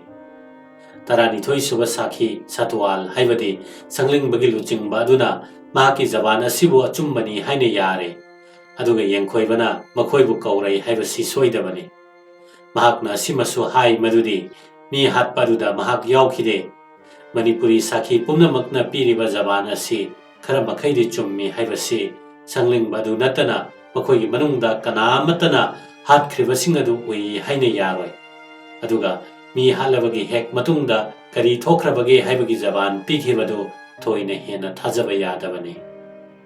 Jatra singi jabanda Thangal General na bibadiga aniga mi hatpagi maramda yamna kupna nainaduna leiringaida jatra sing masamak thokhi. Aduga Yuvaraj kidamak yamna kanna amasung magidamakta thawai yauna honakhiba jatra singi jaban punamakasi thajaba yaba wafam natre. Aduga sigumba jaban pikhiba si makhoina sanakhiba wari sing adu tasengna haidokningdabadagini. Bivadi gi jaban da hariba wafamde mana Thangal General na officer sing adu hanaba hukum pikhiba amasung asigum hukum pikhiba dugi maramda Thangal General ga wari sanage haina halakpa matamda bivadi hipthaki amasung tumthakre haiba wafam asi sukha thajaba yadaba wafamni. Mahakna madumak tasengna toramba thoklabadi saheb sing officer sing hatpada masana yakhiba natana atai karisu oiroi aduna Thangal General na haikiba wafam adu yakhibani haina lawba tare. Bivadina maduda tuminna yakhiba amasung sanglingba singbu kaunaba anisuwa hukum tawkhiba si tuminna yakhibadagini haibasi courtna tasengna chingnaba leitre haibadu sengle. Atopa muk thajaningai leitre. Bivadina masana masagi pikhiba jabangi matungina British officer sing adubu hananaba hukum piraba matungda halakpani. Mana madugi maramda Thangal General ga yenarami aduga mabusu sairami. State ki manungda khwaidagi hena sakti chawba mahaki mathangda leiba mantri oibana aduga officer sing adubu haninglabada Bivadina kharadang oina yetlamlaga hipthakibani. Mahakna tasengnamak officersing adugi thawai kanbige ninglamlabade asigumba nungsi haitraba thodokasi ithok thoklam loidabani. Mahaki hukum yaudana sahebsing adu kanagumba mi amatada sinaroidabani haina mangjongnana mana manai ama phawa thakiba leite. Aduga mahakna makhoibo gas yangkai muk thapalan banda asoy angam yaudana leiba yaraba mafamda thadokpasu tawkhire. Bivadi gi thangai sengba yathang yaudana usabana thangal gi hukum madu ihan hana in kidaba oirabade amasung hukum maduda magi yaningdaba bahar adu khanglamlabade aduga anisiba hukum adu lakpa matamda Bivadi su top garota inak nakna lei haiba mahakna khangna Bivadi na darbar loiduna chatkiba hoba aduda officer singbo hatkadabani haiba hukum adu yaningbagi bahar soidana usabada ulam batai. Asida sunatana ahanbada thangal general na santri sing aduda officer sing adubo halu haina hukum piramba aduga anisubada makoibu sanglingbagi makota sinaba asinadi yathang asi ain gi matung inba amasung leipak ngakpa yathang matung inba oina anisuba yathang asi thangal general dagi hena chawba mina tawba yathang ni haina logadabani. Bivadina thangalbo natraga mihatpada chenaba yawba mising adubo kariguma dandi ama phawba pikidaba sina aikoina lawriba si hena mayek senghali. Courtna mot amata oina lawre madudi Bivadi mathakta leiriba anisuba charge asisu sengna praman oire. Ahum suba charge asigi maramdari Bivadi asi mi hatpa sida yaurambagi praman leitre. Courtna Bivadi bo charge asigi maral lei haina lawdre. Courtna Tikendrajit singbo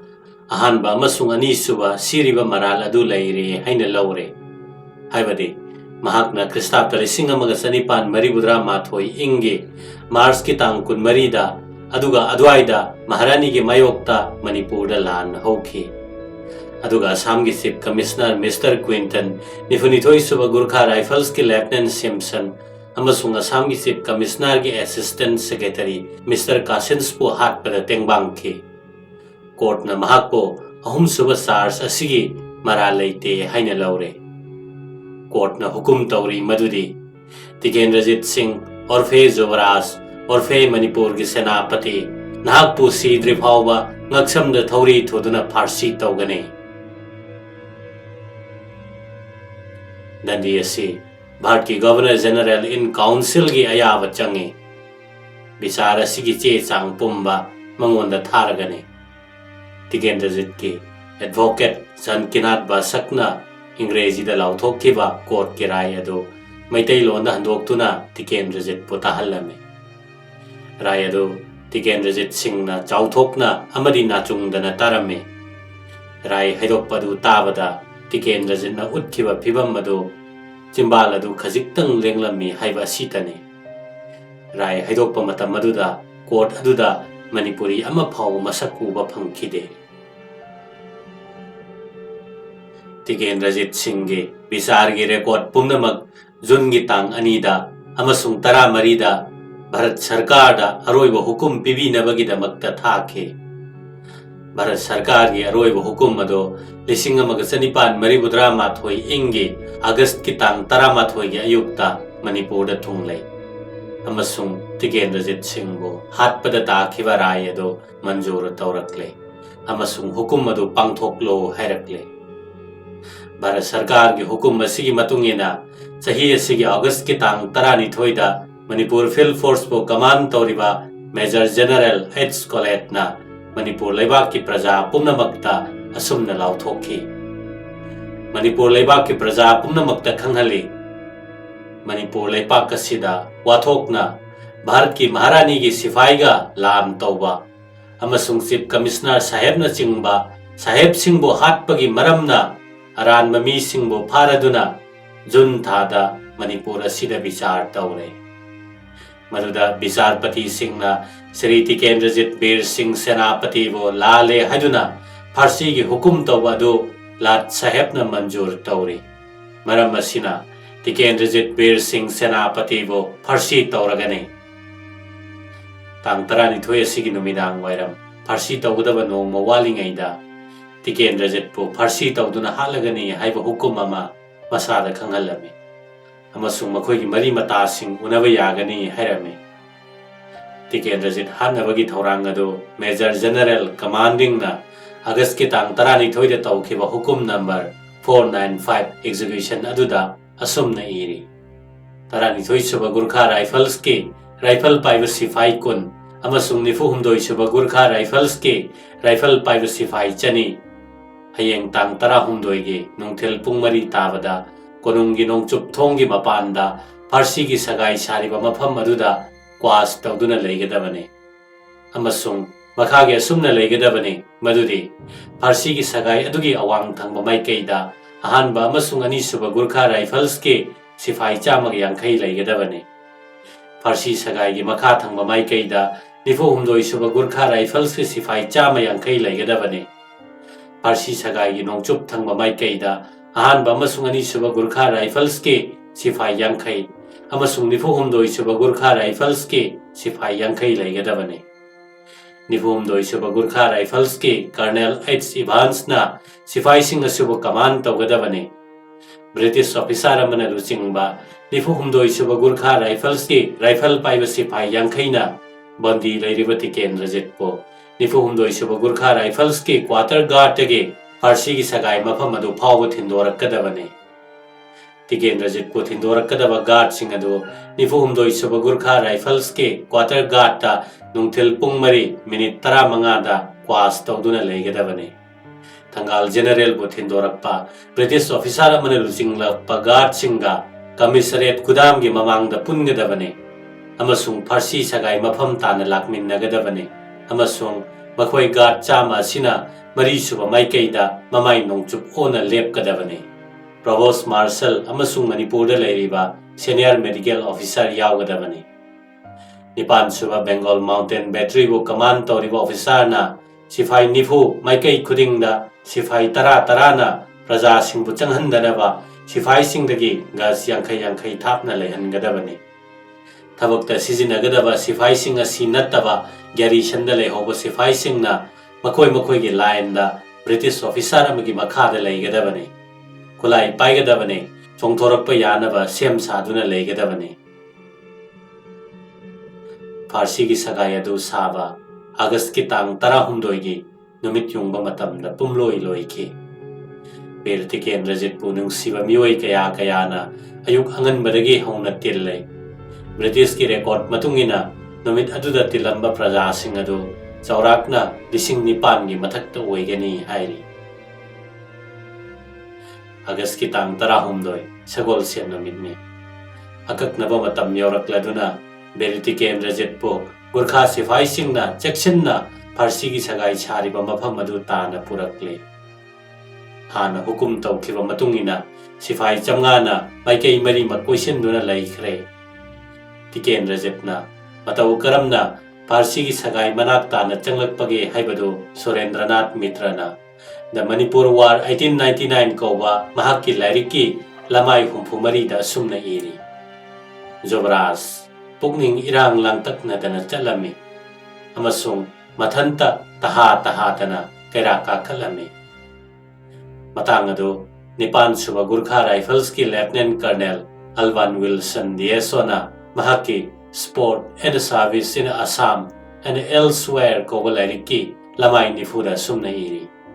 Yuvaraj mathakta na kakhalami amasung nipa waibagi matawgumna chap tingna leplami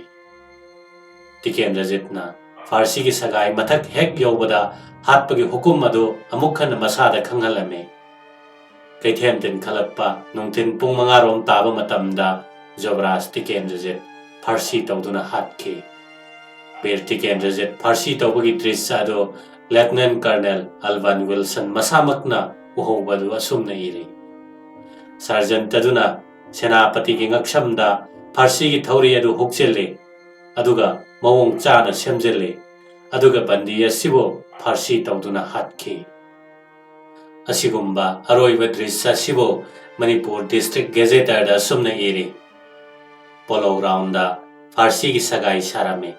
amasung court ki hukum ningthina pangthoklame asum yengkhibada mi amana uba ngamkhaigi tamkhraba sarak adu phawba nupisingna phingau phawna ukhi ningthau palingaida kanagumba hatpa taraba mi adu nupi mayam changduna kanbiba yawi adumna kanbigadra khanduna mi lising lising tilame thauri de hek yanbaga amadi senapatina sangsar wangma hek lan khibaga tilamliba miyam dugi maraktagi kap laubagi khonjel tana mafam ado pumnin nilame Bir Tikendrajit ki Farsi tawduna lairiba masado pung amarom yanduna thamlame Manipur ki senior medical officer A Coleman surgeon na Bir Tikendrajit Singh ayanba masado pung amagi matungda yamna kupna yenglame amasung mathwai yaudre haina lauthoklame Manipur Field Force ki Chief Political Officer HP Maxwell na mamang magtada Farsi tawduna hatkibani haina iduna pikhi Bharat ki maming challaba historian Dr. Ramesh Chandra Majumdar na Tikendrajit Singh bo tawkhiba bichar matau ase bicharni haina lawba yade aduga Farsi tawduna hatkibagi mawang adubo judicial murder ni haina mahakki mot piri Tikendrajit na ain gi ayogi dandi phangkhiba si maran gi damakta natte mathawna amasung maringjel leibagi damaktani haina Dr. Ramesh Chandra Majumdar na haike